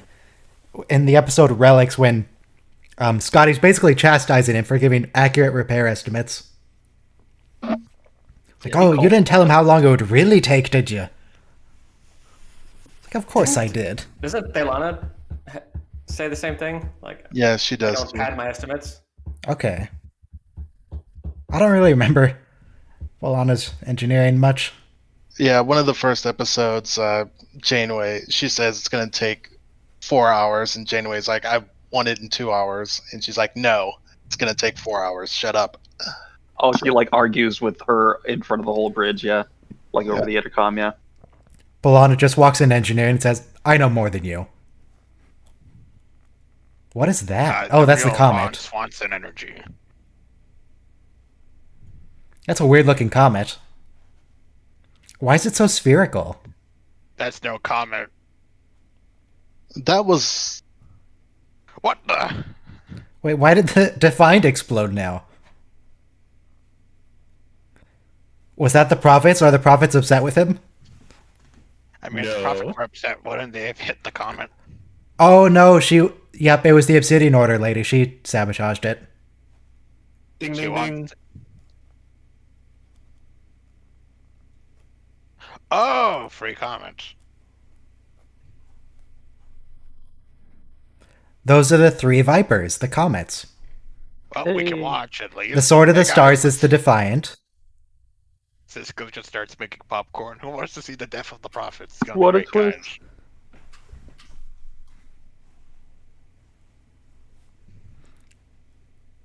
Accidentally.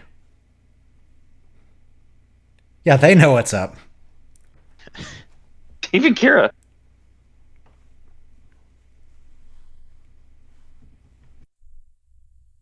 Yep. There it is. Dun, dun.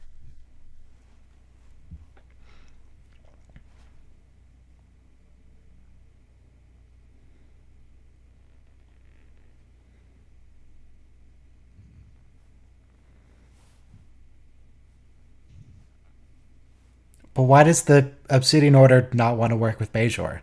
Are they just racist against Bajorans, or is there some actual security reason? I think it's because question. it is. I think it's because them pulling off of Bajor is the first ever sign of Cardassian weakness ever. That makes sense. Yeah, they were also going for Bajor for resources, so not only is this their first loss, they needed that land. They still need it. There's nowhere else to expand. Was the Cardassian Federation War also a loss for them, or was that more of a Stalemate. It was armistice, I think. Border skirmishes, I think it was described as. What about? Yeah. I was close. Oh, we're gonna get some really some fun CGI in the wormhole, aren't we?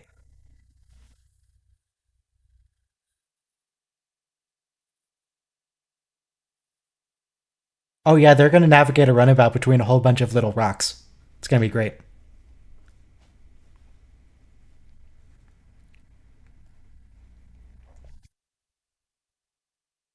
Kind of giving yourself a more important role than maybe you deserve here, Kira. Just self-inserting yourself. That was kind of redundant. She's inserting herself into the prophecy. Redundant, but not incorrect. Man, that is claustrophobic shuttle pod. Yeah, not a runabout for once. Do we ever see this interior? This looks new to me. Also, that shuttle looks kind of triangular. I can't help but notice. Can we get a better shot of it? Because that... Now I'm suspicious. The shuttle pod interior was used in the episode where they find the founders. When Odo brings Kira to the shuttle because she didn't object to it at the time because she was This unconscious. is just for DS9 then? Yeah. I mean, that looks like just a runabout model with like a skirt glued onto it on the front. On the exterior, at least.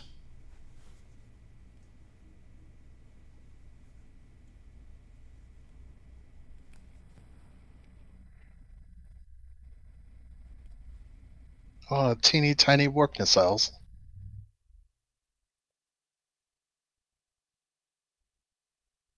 When is it that the shuttle actually get warp drive? Is DS9 the first one? I think so. Yeah, because they had they even made a big deal about it and made the runabouts nice and big and fancy. Okay. Yeah, TNG shuttles are just completely worthless. What's the point? Oh, that was easy. Looks like it burned a little on the way out. And the gates to the temple were flung open.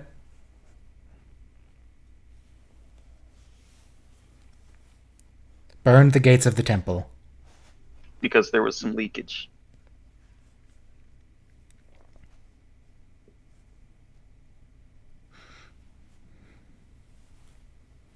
Some kind of carrier wave.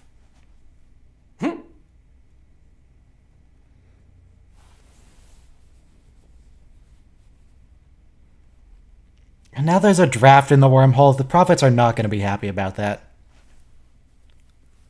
Can't even shut the door anymore. Well, maybe Tricor should have been more clear with what he was saying. Well, his thing was squeezing his nose, so it may have been misinterpreted when it came out.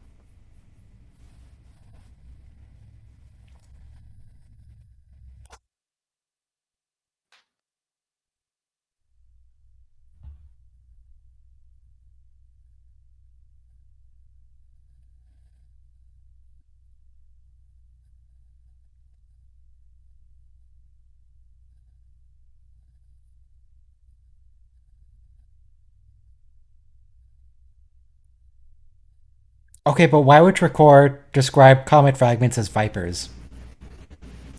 I can get why you would describe Cardassians as vipers if you didn't know what Cardassians were, but why comet fragments? They're just big rocks. Okay, so I'm going to throw a dart at the board. They were kind of snake-like and triangular in shape, and they did leave a tail behind them. Maybe? Oh, okay. Okay.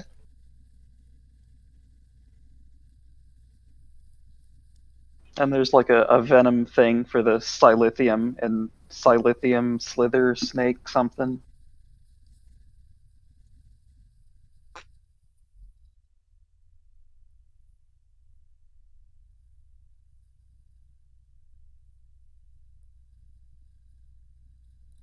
Julian.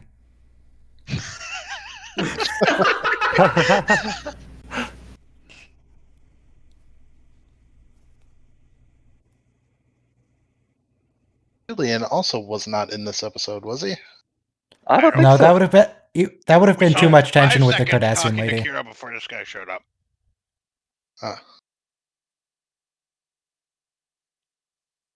Oh! He was Go in on. a Coen Brothers movie. Which one? That's what I'm remembering from, weirdly enough. Serious Man. Everyone has seen this man somewhere. It's kind Fish of skeleton in the incredible. Look at background. these guys. Hey, Bonefish Grill. A fiery trial where he'll be forced. Okay, when does that happen? Is that about the fire the caves? The last episode? That might be No. the end. No. Oh, I it's think the that's episode The where, Reckoning.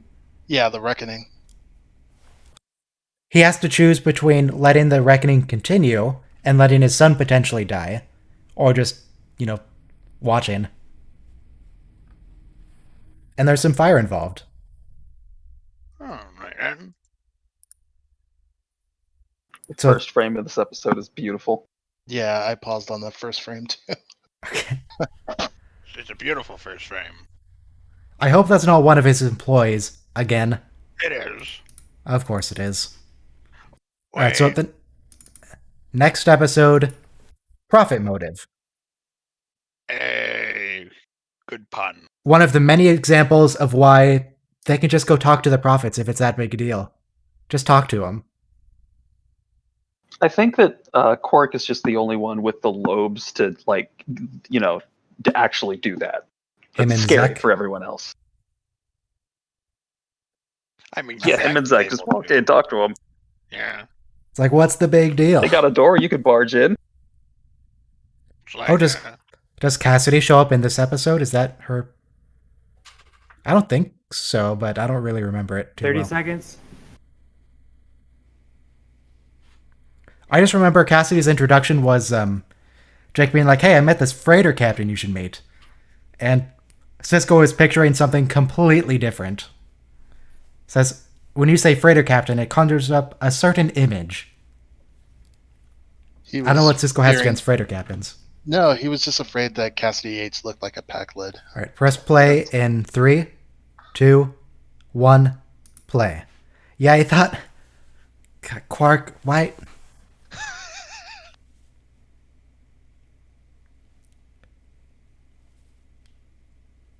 Oh, she's trying to exploit him.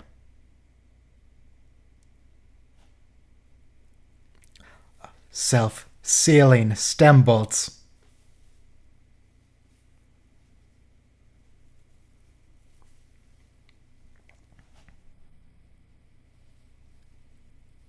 Okay, Tank. Wait, how many gross of stem bolts was it? Was it 100 gross? It was 100 gross, yeah. 100 gross is worth 10 bars of latinum. And some umox. So, That could be a big discount. yeah.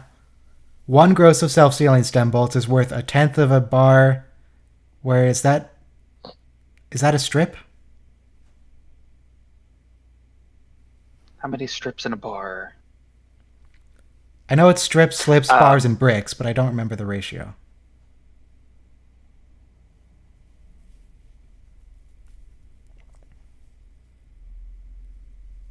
By the way, if anyone else in the YouTube chat would like to join the Discord, there's a link to that in the description, and it's open to absolutely anyone. Ideally have headphones, though, so we don't get the episode audio going through the mic.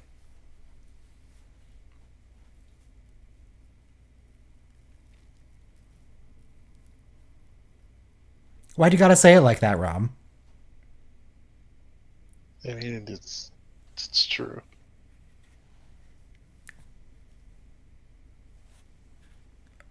I mean, Rom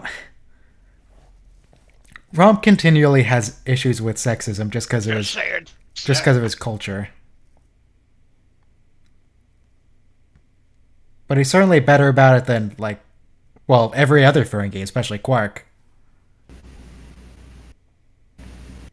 That's not Zek, is it? It is, though. But is it? Probably. I don't think that's actually Wallace Shawn. It is of Zek.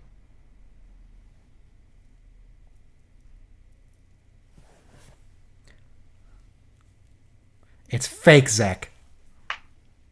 We find out it's Brund. So hey, chat, I see you. It definitely might appear to Ducat that Kira is constantly flirting with him based on that previous episode. That's what I was saying. Yeah, it's something we should have realized. It's been in front of us this whole time. Is Marco Limo actually a Cardassian? Because he seemed to have a thing for No Nana wonder. Visitor. He's so good at it. He's an actual snake person. A Viper, if you will. Is that the new thing? Is that what's gonna be like for the next few weeks? It's just every time we see a Cardassian, it's, ooh, it's the Vipers. Probably just today. Just today. Probably just today. I mean, I haven't called Odo Etol anymore. Should probably get on that. Yeah, he's just a thing of jello. There have been a bunch of times when we say, like, we're going to keep calling this character this thing. Like Worf is Mr. Rajenko. I don't think... I need to keep calling him that. I keep forgetting technically Worf is Russian.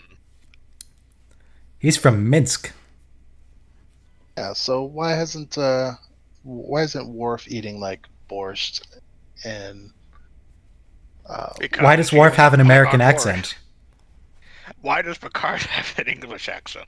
I think Worf talks about his mother's borscht, actually. I know he loves his mother's rokeg blood pie. And making rude stuff with young boys. No. So, did that Ferengi have really tiny lobes? Which Ferengi? That's an insult. That's Bashir. one- The one in the robe? Yeah. Was he Maybe. Ferengi? The War Room. I mean, that is actually Zek. It's just not Zek. If you know what I mean. Hmm. Zek went and made Rustai with the prophets. Oh no. Wait, what was that credit? Tiny Ron. Who's Tiny Ron? That's the Negus's bodyguard thing. Is that his actual name? Yeah. Who names their kid Tiny? It's his credited name. He's also in like The Rocketeer and a bunch of stuff as like tall guys. Okay. Stage name, maybe. Yeah. Kind of like, Like- Alexander Siddig. Or Yeah. Congrats, actual name's Bashir.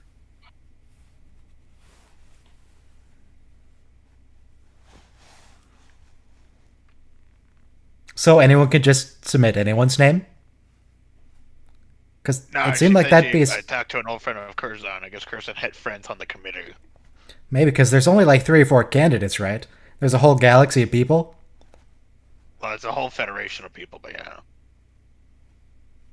Directed by Rene Aubergenois. Interesting. Oh my! Hey! I didn't know he did any directing. Oh, this is going to be really interesting then. A lot of the Ferengi episodes. Really? Is that just what Rene was into? Just like 'cause he Ferengi? and Odo likes Ferengi. Etol likes Ferengi. the guy who thank you. plays Quark.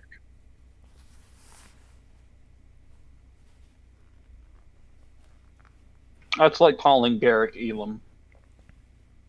I mean, sure, why not? I'll call him Elam. We're friends, right? He is just a plain, simple tailor.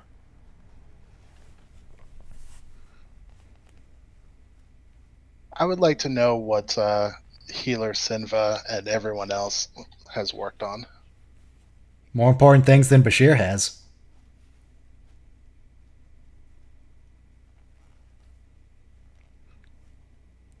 Do you think if he actually won this award, it would be revoked when it comes out he's genetically engineered? Wait, say that again? If he actually won the Carantine Award here, when it came out that Bashir was genetically engineered, would they have taken the award away? That's a good Oh, question. yeah. That is That's a good question. question. Luckily, it's not going to come up. But Yeah, it never came out, did it? It was revealed, but it never went public.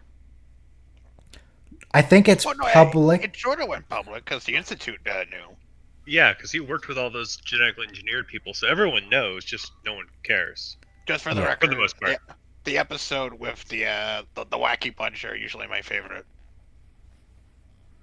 Cup of millipede juice hold the shells. Who has a drink with shells in it? Apparently, the Ferengi love him. Or okay with them, at least. Yeah, his dad went to prison for it.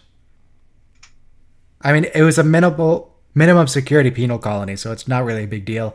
It was For, they like, probably just sent him 1 to year. beautiful New Zealand for a month.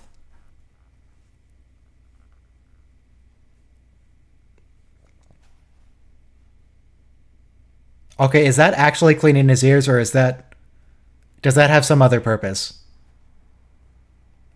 That is their erogenous sound. Rom wouldn't do that. Yes, he would. Yeah, He Not in front of definitely. his brother. Wait, no, he's a terrible Ferengi. Yeah, not in front of his.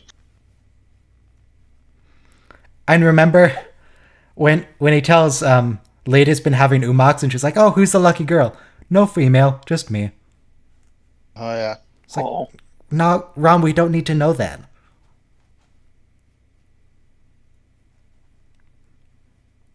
That's not Aldebaran whiskey. Aldebaran whiskey's green. it's empty. Is it? He was just flipping it around, wasn't he? I don't know. Was Ron making Roostai with the Aldebaran whiskey?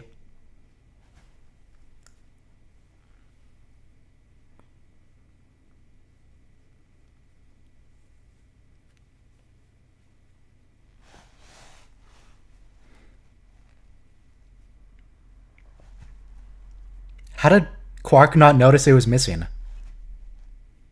Or that his work furniture was in his living room, like immediately. Maybe that's what all the mess is for, just to distract him from it.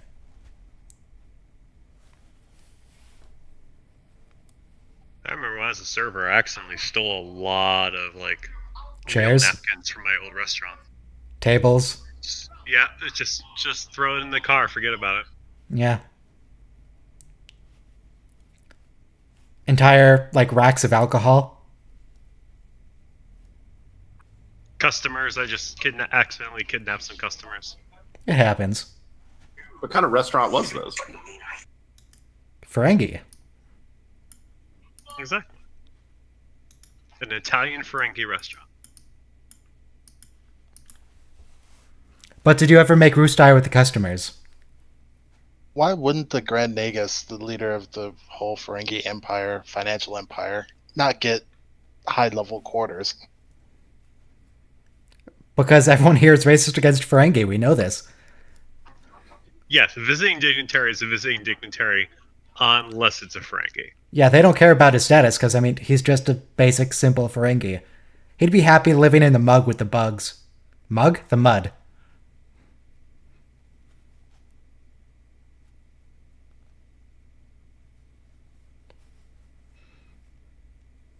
Mayhardu's not intimidating. Mayhardu's a great guy. Mayhardu's a teddy bear.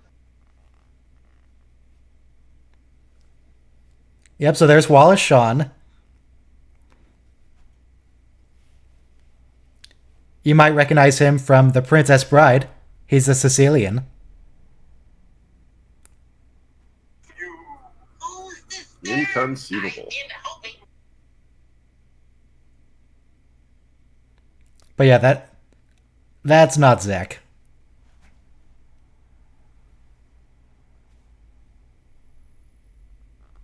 Did anyone else see Quark's eyes roll back in his head when he grabbed him by the ear?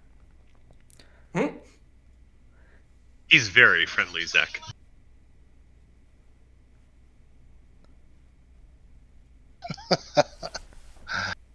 I mean, did Armin Shimmerman's maybe- eyes roll up, or did, like, his contacts come off? Is he wearing contacts here? He leaned back into it. He kind of got his ear pulled back.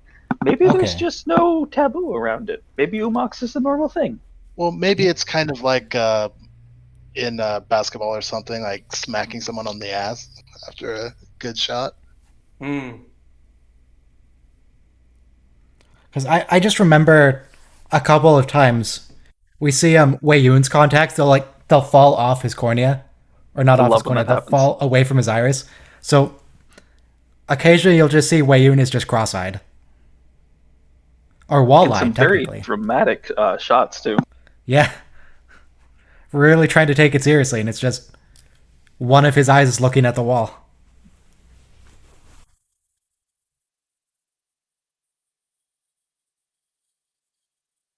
Unfortunately, it'll be a while till we get any significant amount of Wei-Yun. But when we do, we'll keep an eye out for it. Contact counter.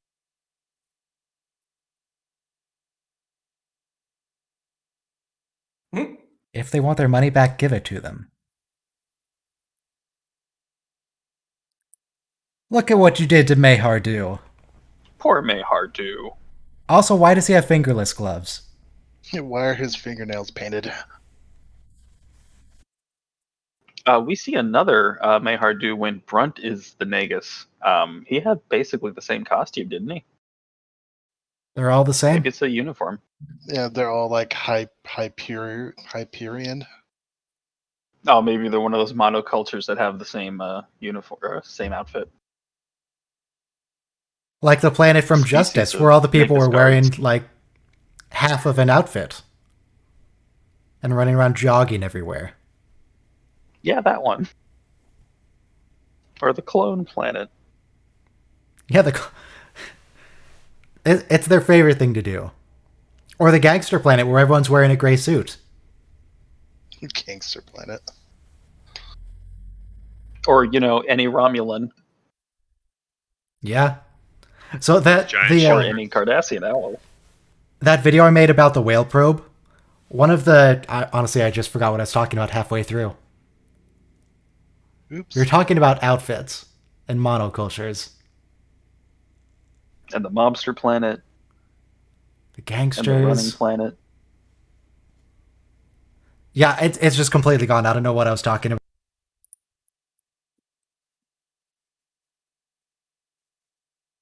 I'm just looking up a transcript of the episode, so maybe what they were saying will remind me of it. Give it to them. Gotta think there's gotta be an explanation. No. Talking about Mayhardu. Never place profit before friendship. Okay, yeah, not a clue. Quark is really thinking out of the box here. He's trying so hard to make sense of it.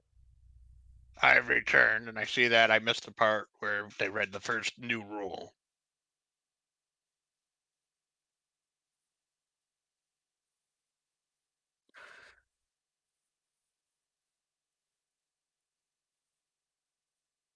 I mean, do you think Rom adopts this as the actual rules of acquisition when he becomes Nagus? He probably goes through reform with Moogie. That's a good question too. Yeah. I mean, the Grand Nagus is pretty old. Are we sure he's not just senile? How dare Both. you speak about the Nagus that way?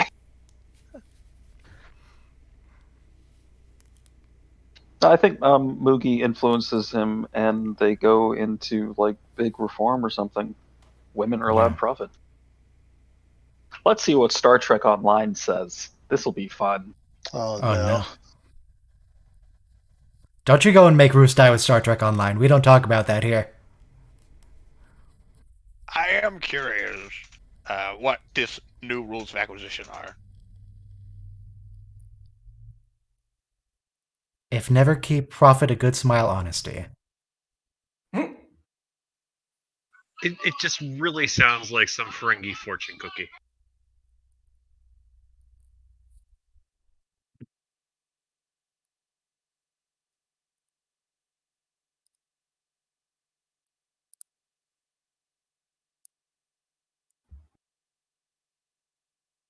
Oh, what a nice guy Sean is.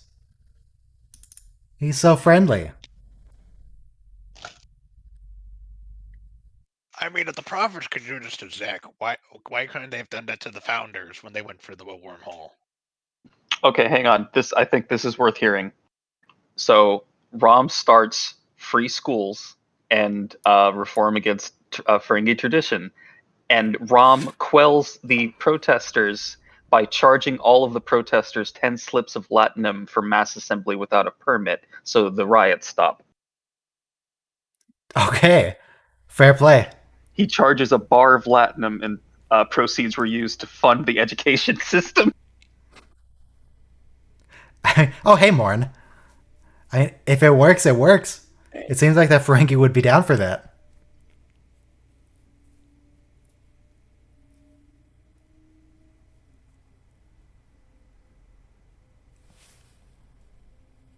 I missed the Zek. This is a good Zek.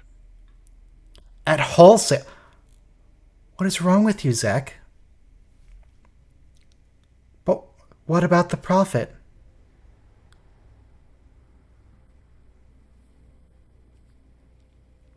I mean, if Quark holds on to them long enough, they'll become a collector's item. Apparently, yeah.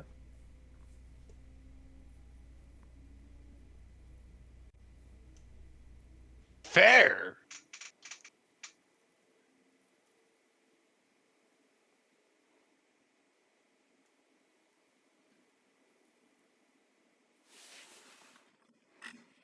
I mean, come on, Rom. You're horrible at being a Ferengi. Just accept Oh it. yeah, Mayhar do needs a drink. Oh yeah, he doesn't know what's going on. Playing dart? Who's playing darts here? I mean, if it was Quark, that'd be great. Oh, you know who's playing darts. Okay, it is them too.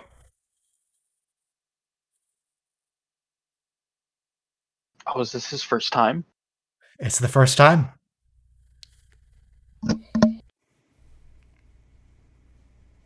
Don't lie to us, Bashir. Well, it's boring if you always win.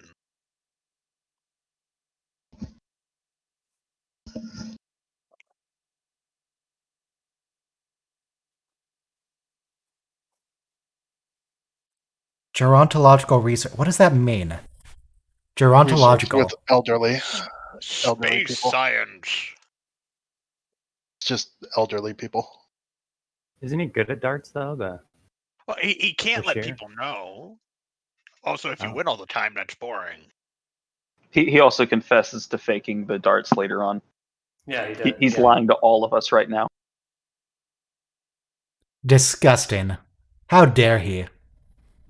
How unlike Starfleet. I'm reminded of that scene with Cisco and Cassidy in bed, and Cisco says, "I'm a Starfleet officer, the paragon of virtue." More like a parody of virtue. Ooh. You're throwing him off his game. They were both throwing each other off their game.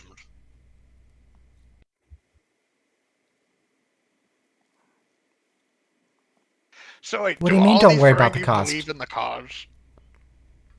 No, they're probably all horrified, but they have to go along with it because he's the Nagus.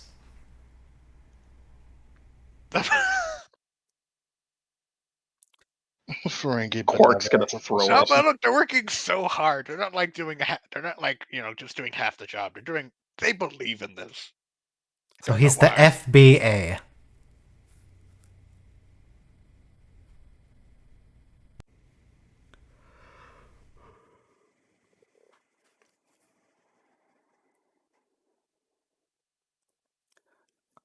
I mean, surely the Nagus is paying them pretty well. It's probably a better job than the bar.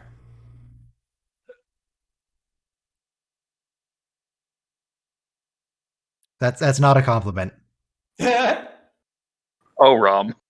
I mean, imagine the Negus's intelligence being used for good.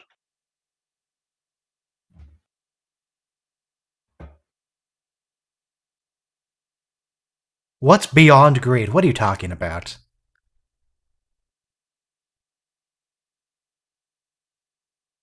So poetic.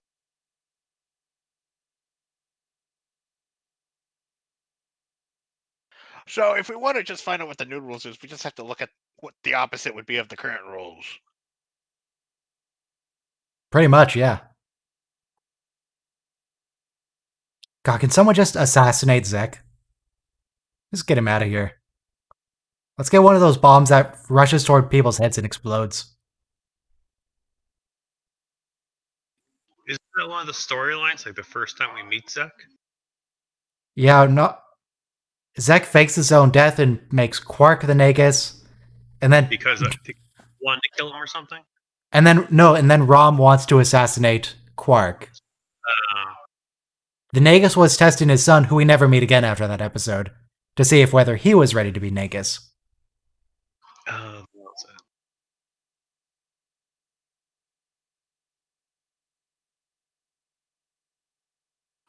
I've only seen this series 5 times. I can't keep them all straight yet.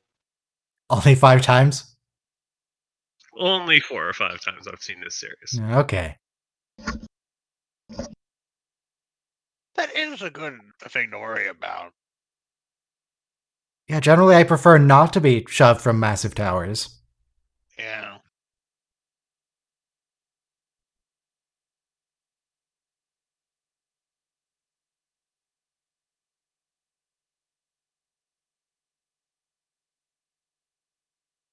Okay, besides Zek just being, nice now, it seems like there actually is something wrong with him.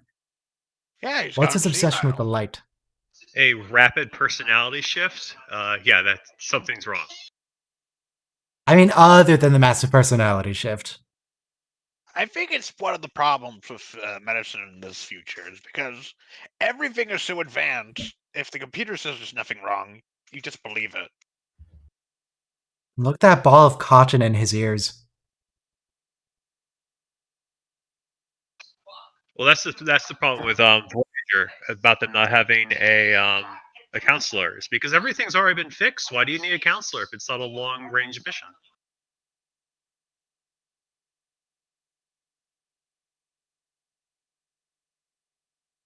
So That's why dismissive. it goes crazy.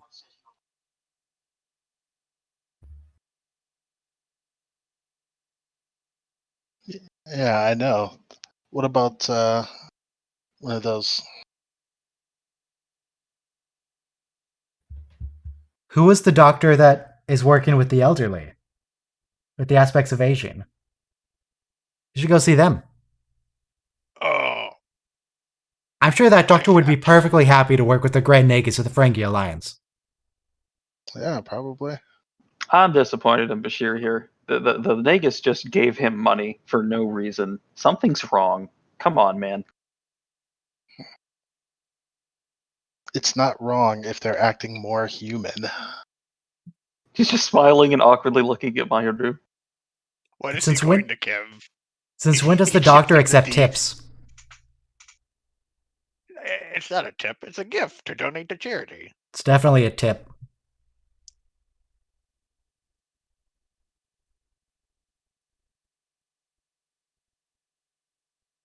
Come on, Cork. You know you could just ask him to borrow the shuttle right now. Oh, I know what he wants to give them. Is We'll it the find out preventative- shortly. Hmm.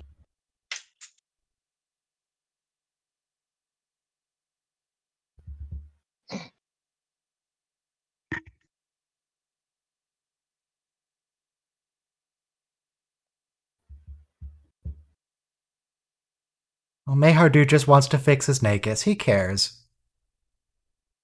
Such a good Mayhardu. Oh, hey, it's that one and only Ferengi ship model they have. Oh, that's a Chairs big are deal. different. That's a really big deal. Yeah, where'd he even get it? Where'd you just get an orb? He must have gotten it from the Kardashians. We'll find out after this commercial break. I mean, who else would have it?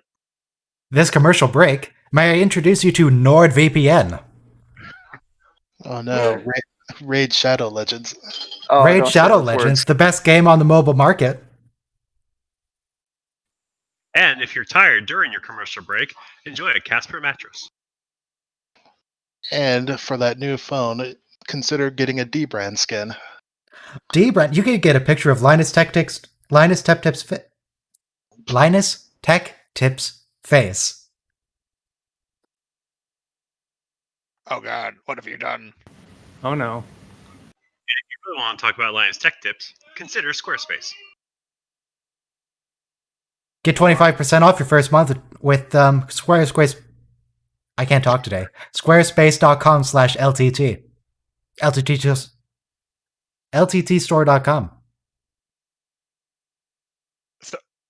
So the prophets are just messing with him now. Yeah, pretty much. Yeah, really. Also, if you want to watch all your favorite Star Trek episodes, subscribe to CBS All Access. Nah. What is that? What is happening there? Why is it just Become the Walshawn's wizard, face? The wonderful Wizard of Oz. Is this how Ferengi experiences the prophets? Apparently.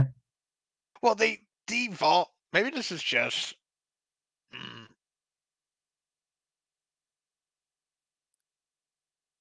Maybe. Oh, there's the heartbeat. I think it's just Zek's greed. Don't do it. Don't jump.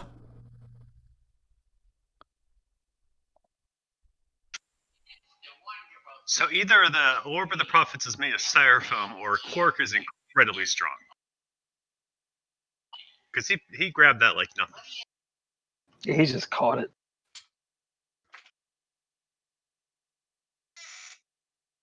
Okay, so he's opening an orb inside an orb. Is he going to get another vision? The rules of acquisition. Oh, hey, Morn. Orbception. Prophetception?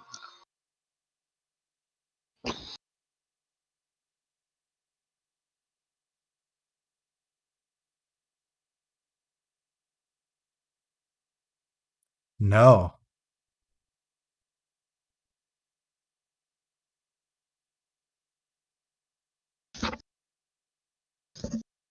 Maynard, who's so freaked out.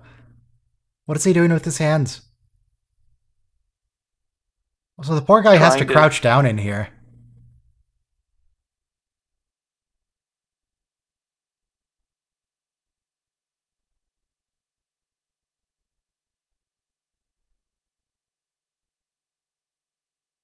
That's a really shiny handkerchief. So how is he able to figure it out it was the prophets? I mean, it was... Well, he saw it was a Bajoran orb, so... Yeah. That looked like a prophet to me.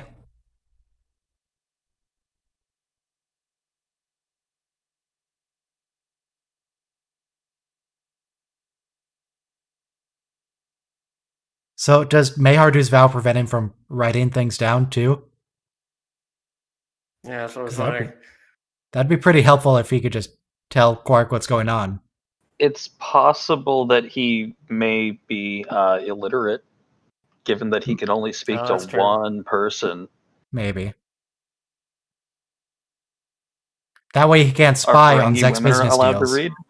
Yeah, I mean, if Ferengi women aren't allowed to read, would their bodyguards? I still don't get why Nog didn't know how to read. That seems like something that you would teach all Ferengi male children, at least.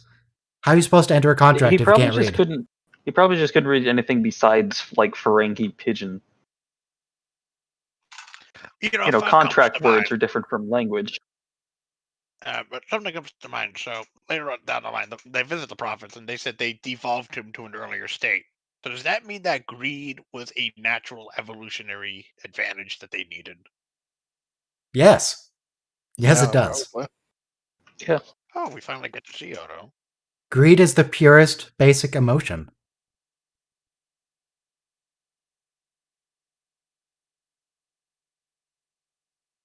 Odo? Sorry, Etal? You think that might be a little too many layers?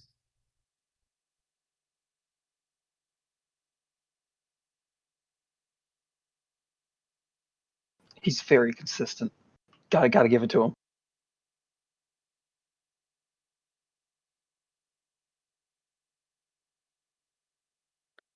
Why would Etal here think that is at all a reliable source? That's a friend of a friend of a friend of a friend of a friend of a friend of a friend of a friend of a friend. No, it's a friend of a friend. It's a friend of a friend of a cousin of a wife who's married to someone. That's very close. He was very specific. Cousins, wives, nephews, cousins, former roommate. What does that make us? Time for Spaceballs. Absolutely nothing.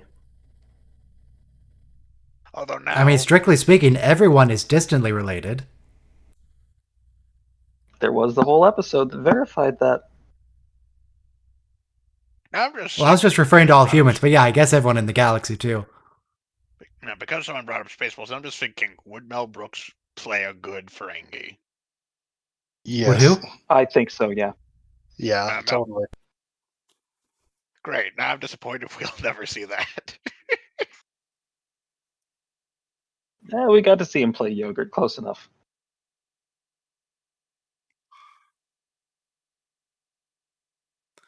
Colonies barley. Okay, but how much for Quadratriticale? So he's We're he still trying to figure cares out about the the symbols, market. right? Wallace, did you just look at the camera?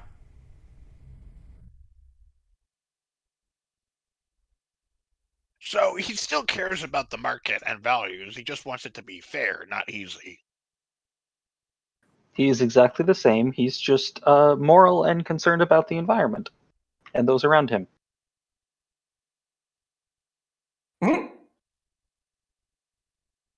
Of course you do. You see, I know it's a complete personality change, but in the long run, this might be good for business. That is, Maybe. it could finally get rid of the Ferengi's, stigma, them being thieves and cheats and whatnot. I wonder if this might be one of those too much of a good things where he gives up like all possessions of the Ferengi Empire in the Well, he interest of doesn't- galactic. He's not like giving everyone his personal items. He's just, trying to be fair now. But he also says He things kind like, of is though. He send it by high warp courier, never mind the cost. That's not about. I'm just going to stop talking. You guys can handle the it. richest being in the universe that we know of. yeah, well, like he gave away all of his furniture and everything. Ooh, nice wormhole shot. I don't think they actually needed to kidnap him in a bag. They probably could have just asked him to come along and he would. I Yeah, probably would probably. have said, I've got important things to do, charity and whatnot. But then you could kidnap him after he refuses. Oh, there he does it again. Oh, no. Wallace, don't grab his ear like that. I mean, you should like him. You're Stop eventually making gonna be Roos die a with father-in-law. Quark.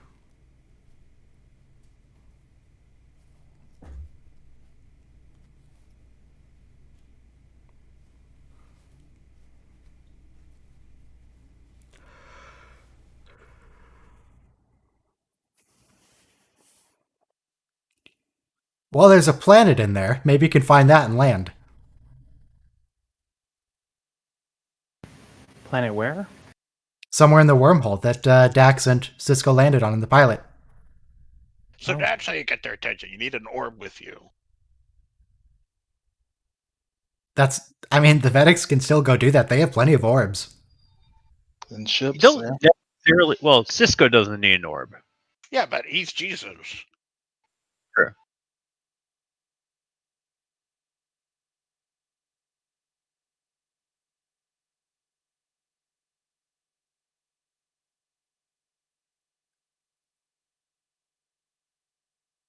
It's funny that Quark has a vision from the prophets, but Kai Wynn doesn't ever. Yeah. I love it. Quark is significantly Orb less damage. evil than Kai Wynn. Not another one. Wow, he picked up on this real quick. Yeah, wow. Cisco took like 5 minutes. Yeah. The Cisco. What do you mean, what does he have to do with anything? He's the emissary. You know this.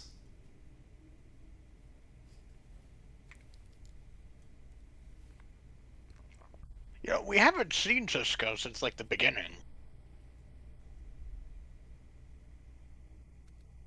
He just made his Mayhar. actually made his appearance.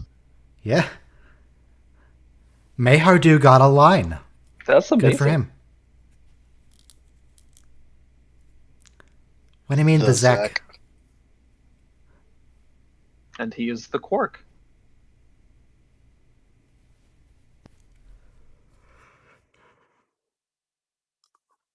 So, what if Ben Cisco and Jake Cisco went into the wormhole together? Which of them would be the Cisco? Well, it is the Cisco and the Cisco. They're It both would be the Cisco and Cisco and the Cisco. child. The Jake. The writer. We got Cisco, and then you got the Cisco. Ah, I see. Adversarial.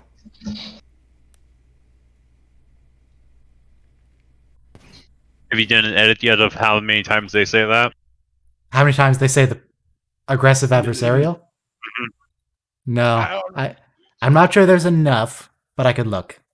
They're really talking shit about the Ferengi.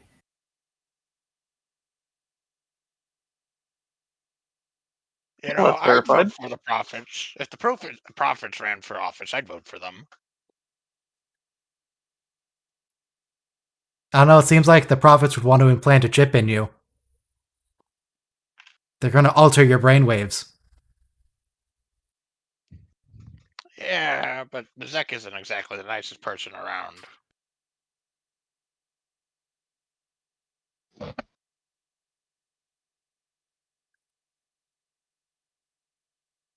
Wow, yeah, they do say adversarial a lot right in this episode. True, maybe.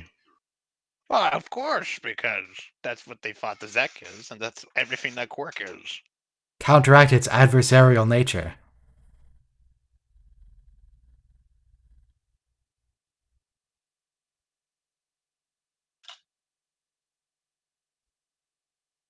So obviously Zek wasn't able to convince the prophets.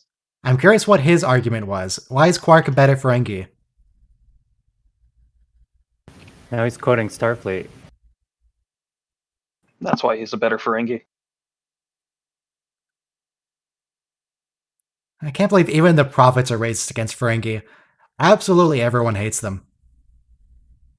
Well, they come off as adversarial. Aggressive. Aggressive. Intrusive.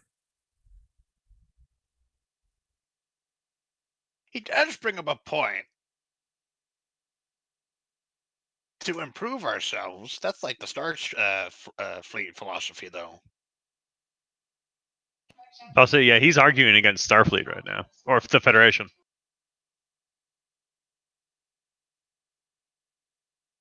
What a troll. You can't call the Ferengi a troll just because they look like that.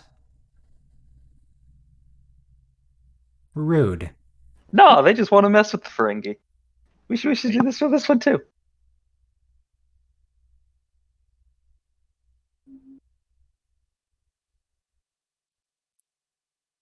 I mean, they can change each Ferengi one by one. But they don't want to be bothered. Yeah, they really don't want to. What an argument. Get off my wormhole. That hand signal. Is that like a Ferengi promise gang sign? Probably, yeah. It's a little bit Trumpy.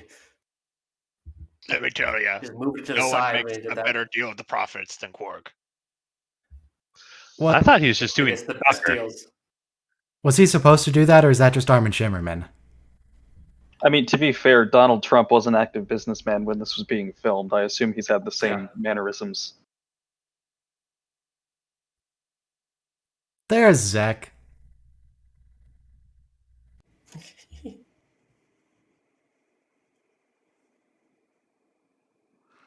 So does Zek not have any memory? Yeah, looks like he forgot.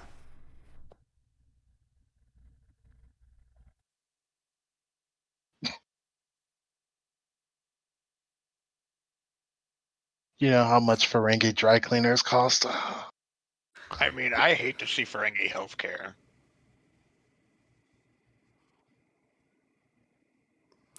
The nominees for this year's quarantine. Senva of Vulcan. Where's April Wade from? Where's Dr. Henry Roget from? Why does nobody else get a planet? They're such big names. I mean, you should know. Who doesn't know where they're from? So surely Dr. Senya's not going to win. Okay.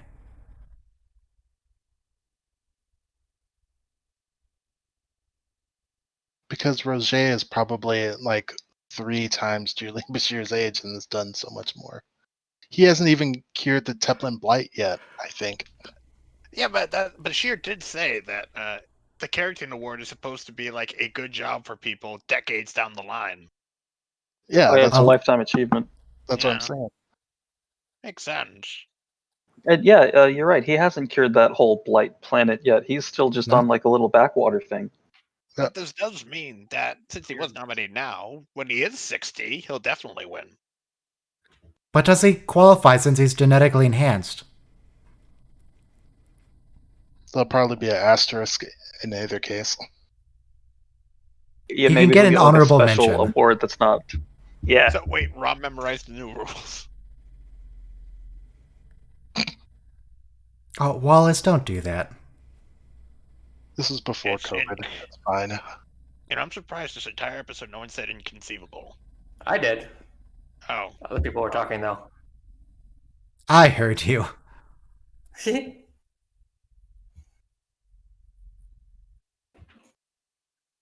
So, if no one had said inconceivable this episode, what would your opinion of that be? What would you think of that? well, the idea of it is absolutely Adversarial. incomprehensible. Ah, I see. Unlikely. Improbable.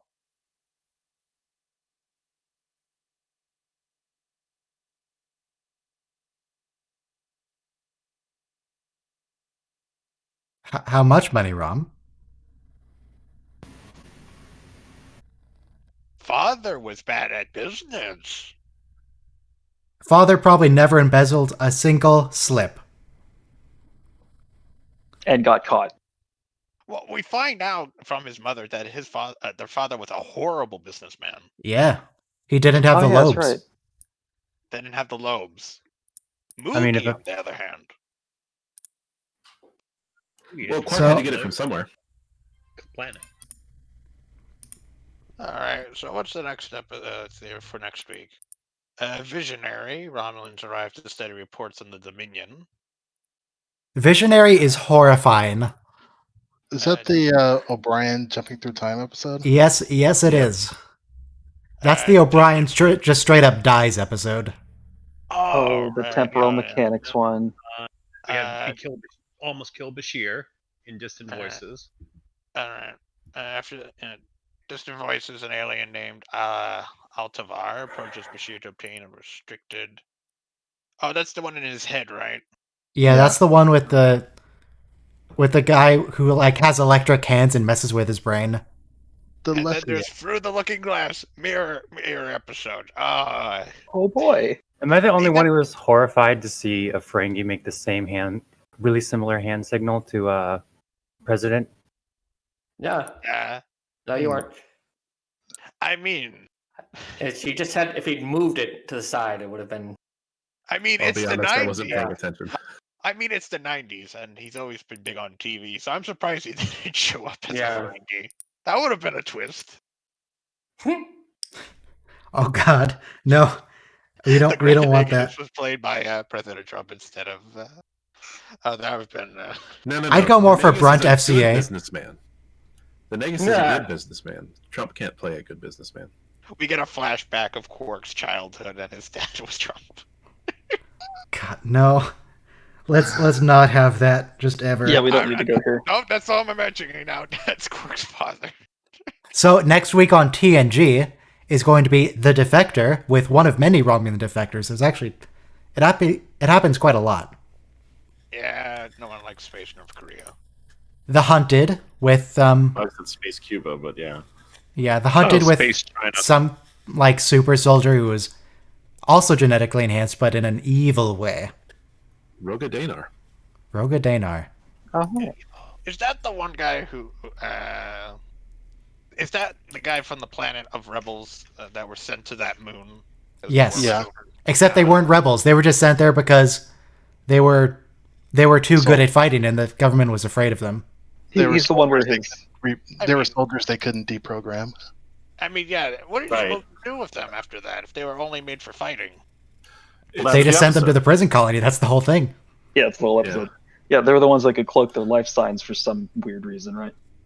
Yeah. The computer It's couldn't the see them in planet the of ship. all men. It's the planet of all men. There's not a single woman on it that we see, and they're all wearing one-piece bodysuits. I swear, alien civilizations get weirder and weirder as the shows go on. Super soldiers. And then there's the high ground after that, which is actually about a civil war. That's about a rebellion. And That's- Dr. that's Crusher develops Stockholm Syndrome. The high ground is the terrorism is okay TNG episode. Yeah. Keep in mind, this was doesn't 1990. DS9 That was censored in England.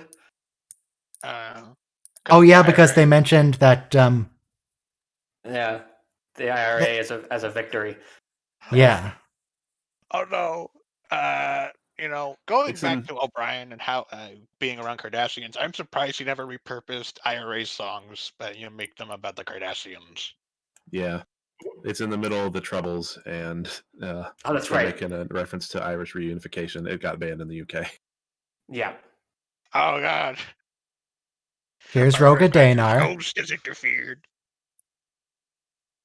Which is, by the way, Danar. just the most thing you can call a 30-year civil war.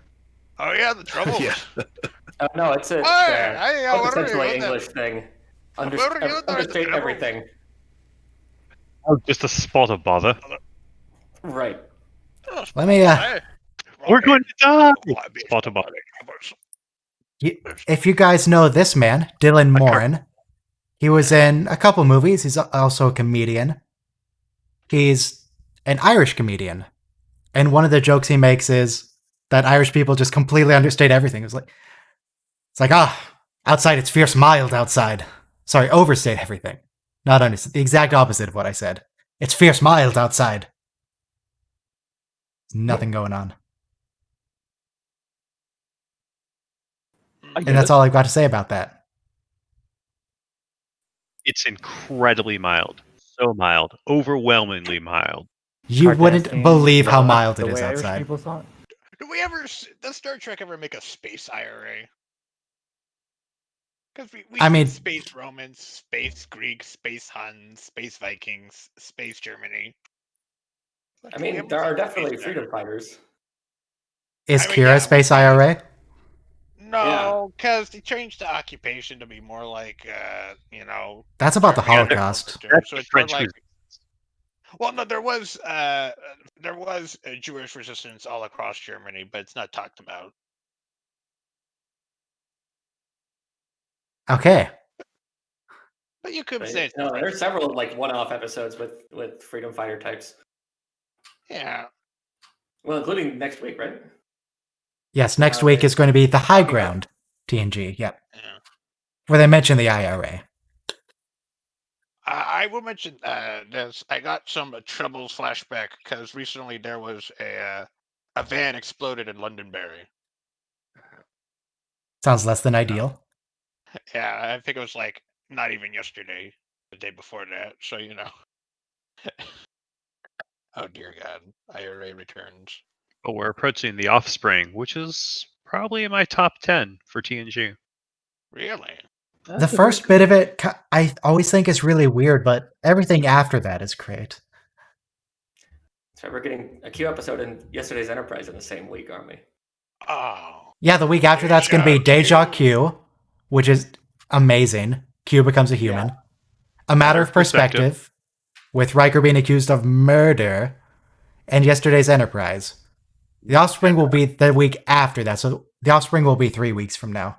Oh man, those three together though. Are those all three of those going to be falling the same day? Yeah, those are going to be. That's It's going to be a good day. I'm gonna be honest. My favorite Q episode will always be the Robin Hood one because Worf saying, and I Oh, of course. Cupid. Very mad. Yeah. I don't know. Worf seems like a merry man to me. Hang on, let me load up a video on stream and I can prove it. Data being shot is probably the most fun. He just stands there with an arrow sticking out of his chest. Which does not make any sense. So he can get punctured by a bow and arrow, but not by a machine gun. Yeah, don't worry about it.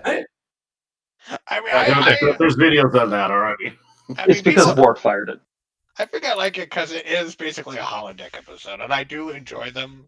Like Fistful of Datas. That was That's a fun one. So I have proof here that Worf is a merry man. And I'll play that on stream now. I obeyed their rules. Oh, yes. Most of the time. Worf seems like a merry man to me. Oh. Most of the time. So cheery. That he was laughing. Yeah. He's just having fun reminiscing with Counselor Troy. Which, of course, I didn't mean to unblur this, but, there's the video page. If you guys want to see what that looks like. There's nothing on it, doesn't matter. Oh, the video is public. The horror that... Oh no, the horror that you know what the file name of that was. Fourth parents underscore main dot mp4. I will take over the YouTube channels. How dare you?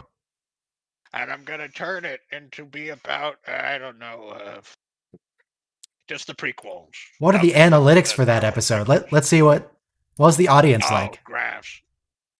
58.5% of people were not subscribed. 41.3% were subscribed. That doesn't add up to 100, so I don't know how that works out. Were the 0.2% of people were they not subscribed and then they click subscribe? About 5% female, mostly popular with the 35 to 44 year range. Otherwise, the 25 to 34. Mostly in the United States, a little bit in the UK and Canada. That's neat. Yeah, that intake threw me off because based on their conversation, I knew exactly what episode it was supposed to be from. But I'm like, I don't remember that scene at all. And then I realized because it was it's a deleted. deleted scene. Yeah. It's an intake, if you will. Apparently, at least one person shared this video on Facebook. About 28% of the external traffic came from a Facebook link, apparently. Oh, cool. Nice. You can post...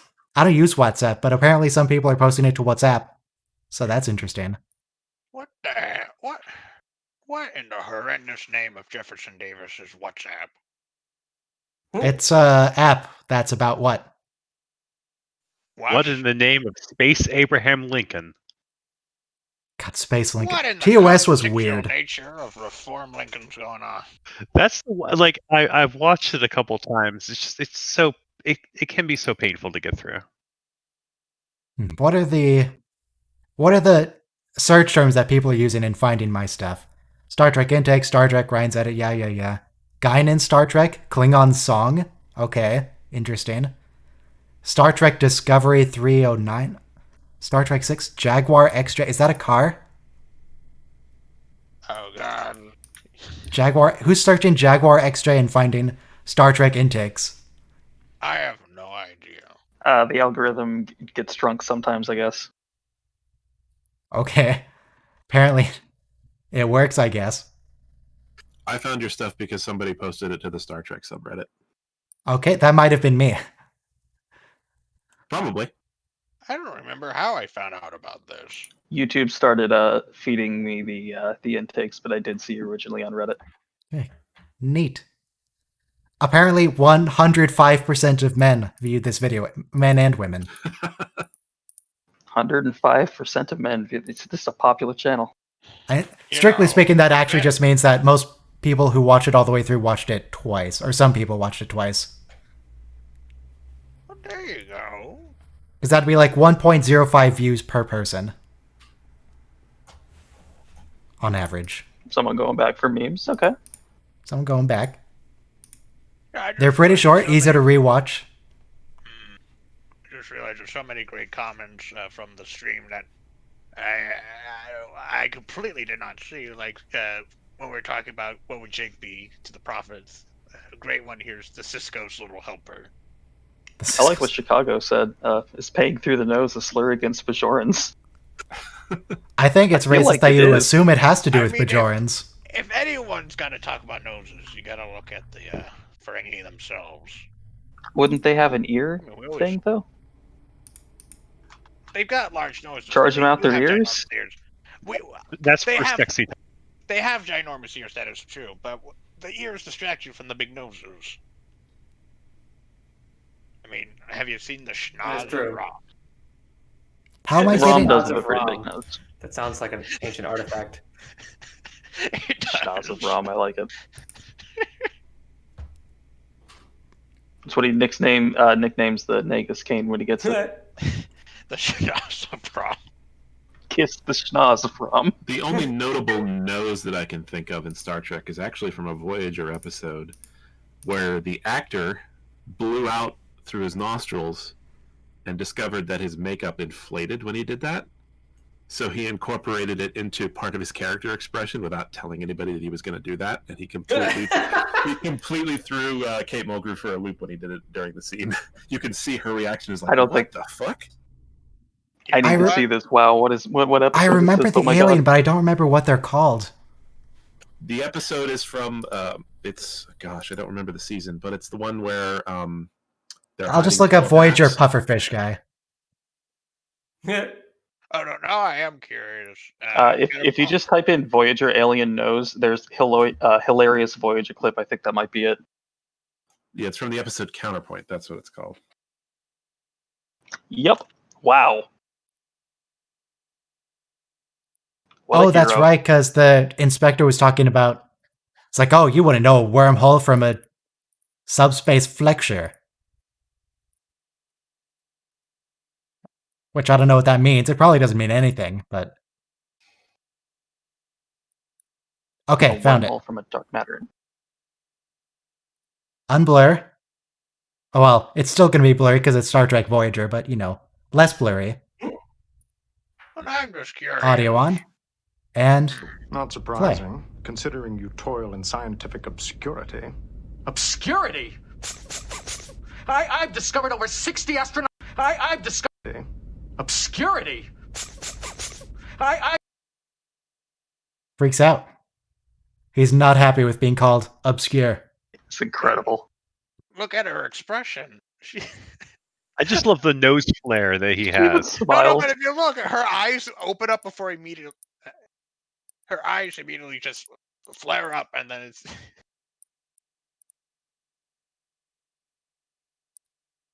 Oh yeah, she looks shocked. Her expression changes dramatically when he does that. She looks amused, really. It looks like the cut right after that. He almost smirks at the end of the line delivery too. They're both reacting. Comprehend this. All right, so I think that's enough Star Trek for today. I think that's enough stream. Next week we'll have some okay episodes, and that should be good. And that's all I've got to say about that. Everyone can go away. We couldn't see the file name of the video. It was blurred. Yeah. The Goodbye, scaling friends. of the pixels. So you're off the hook, whatever that was. Oh. See you guys. I'm Lieutenant Knocked.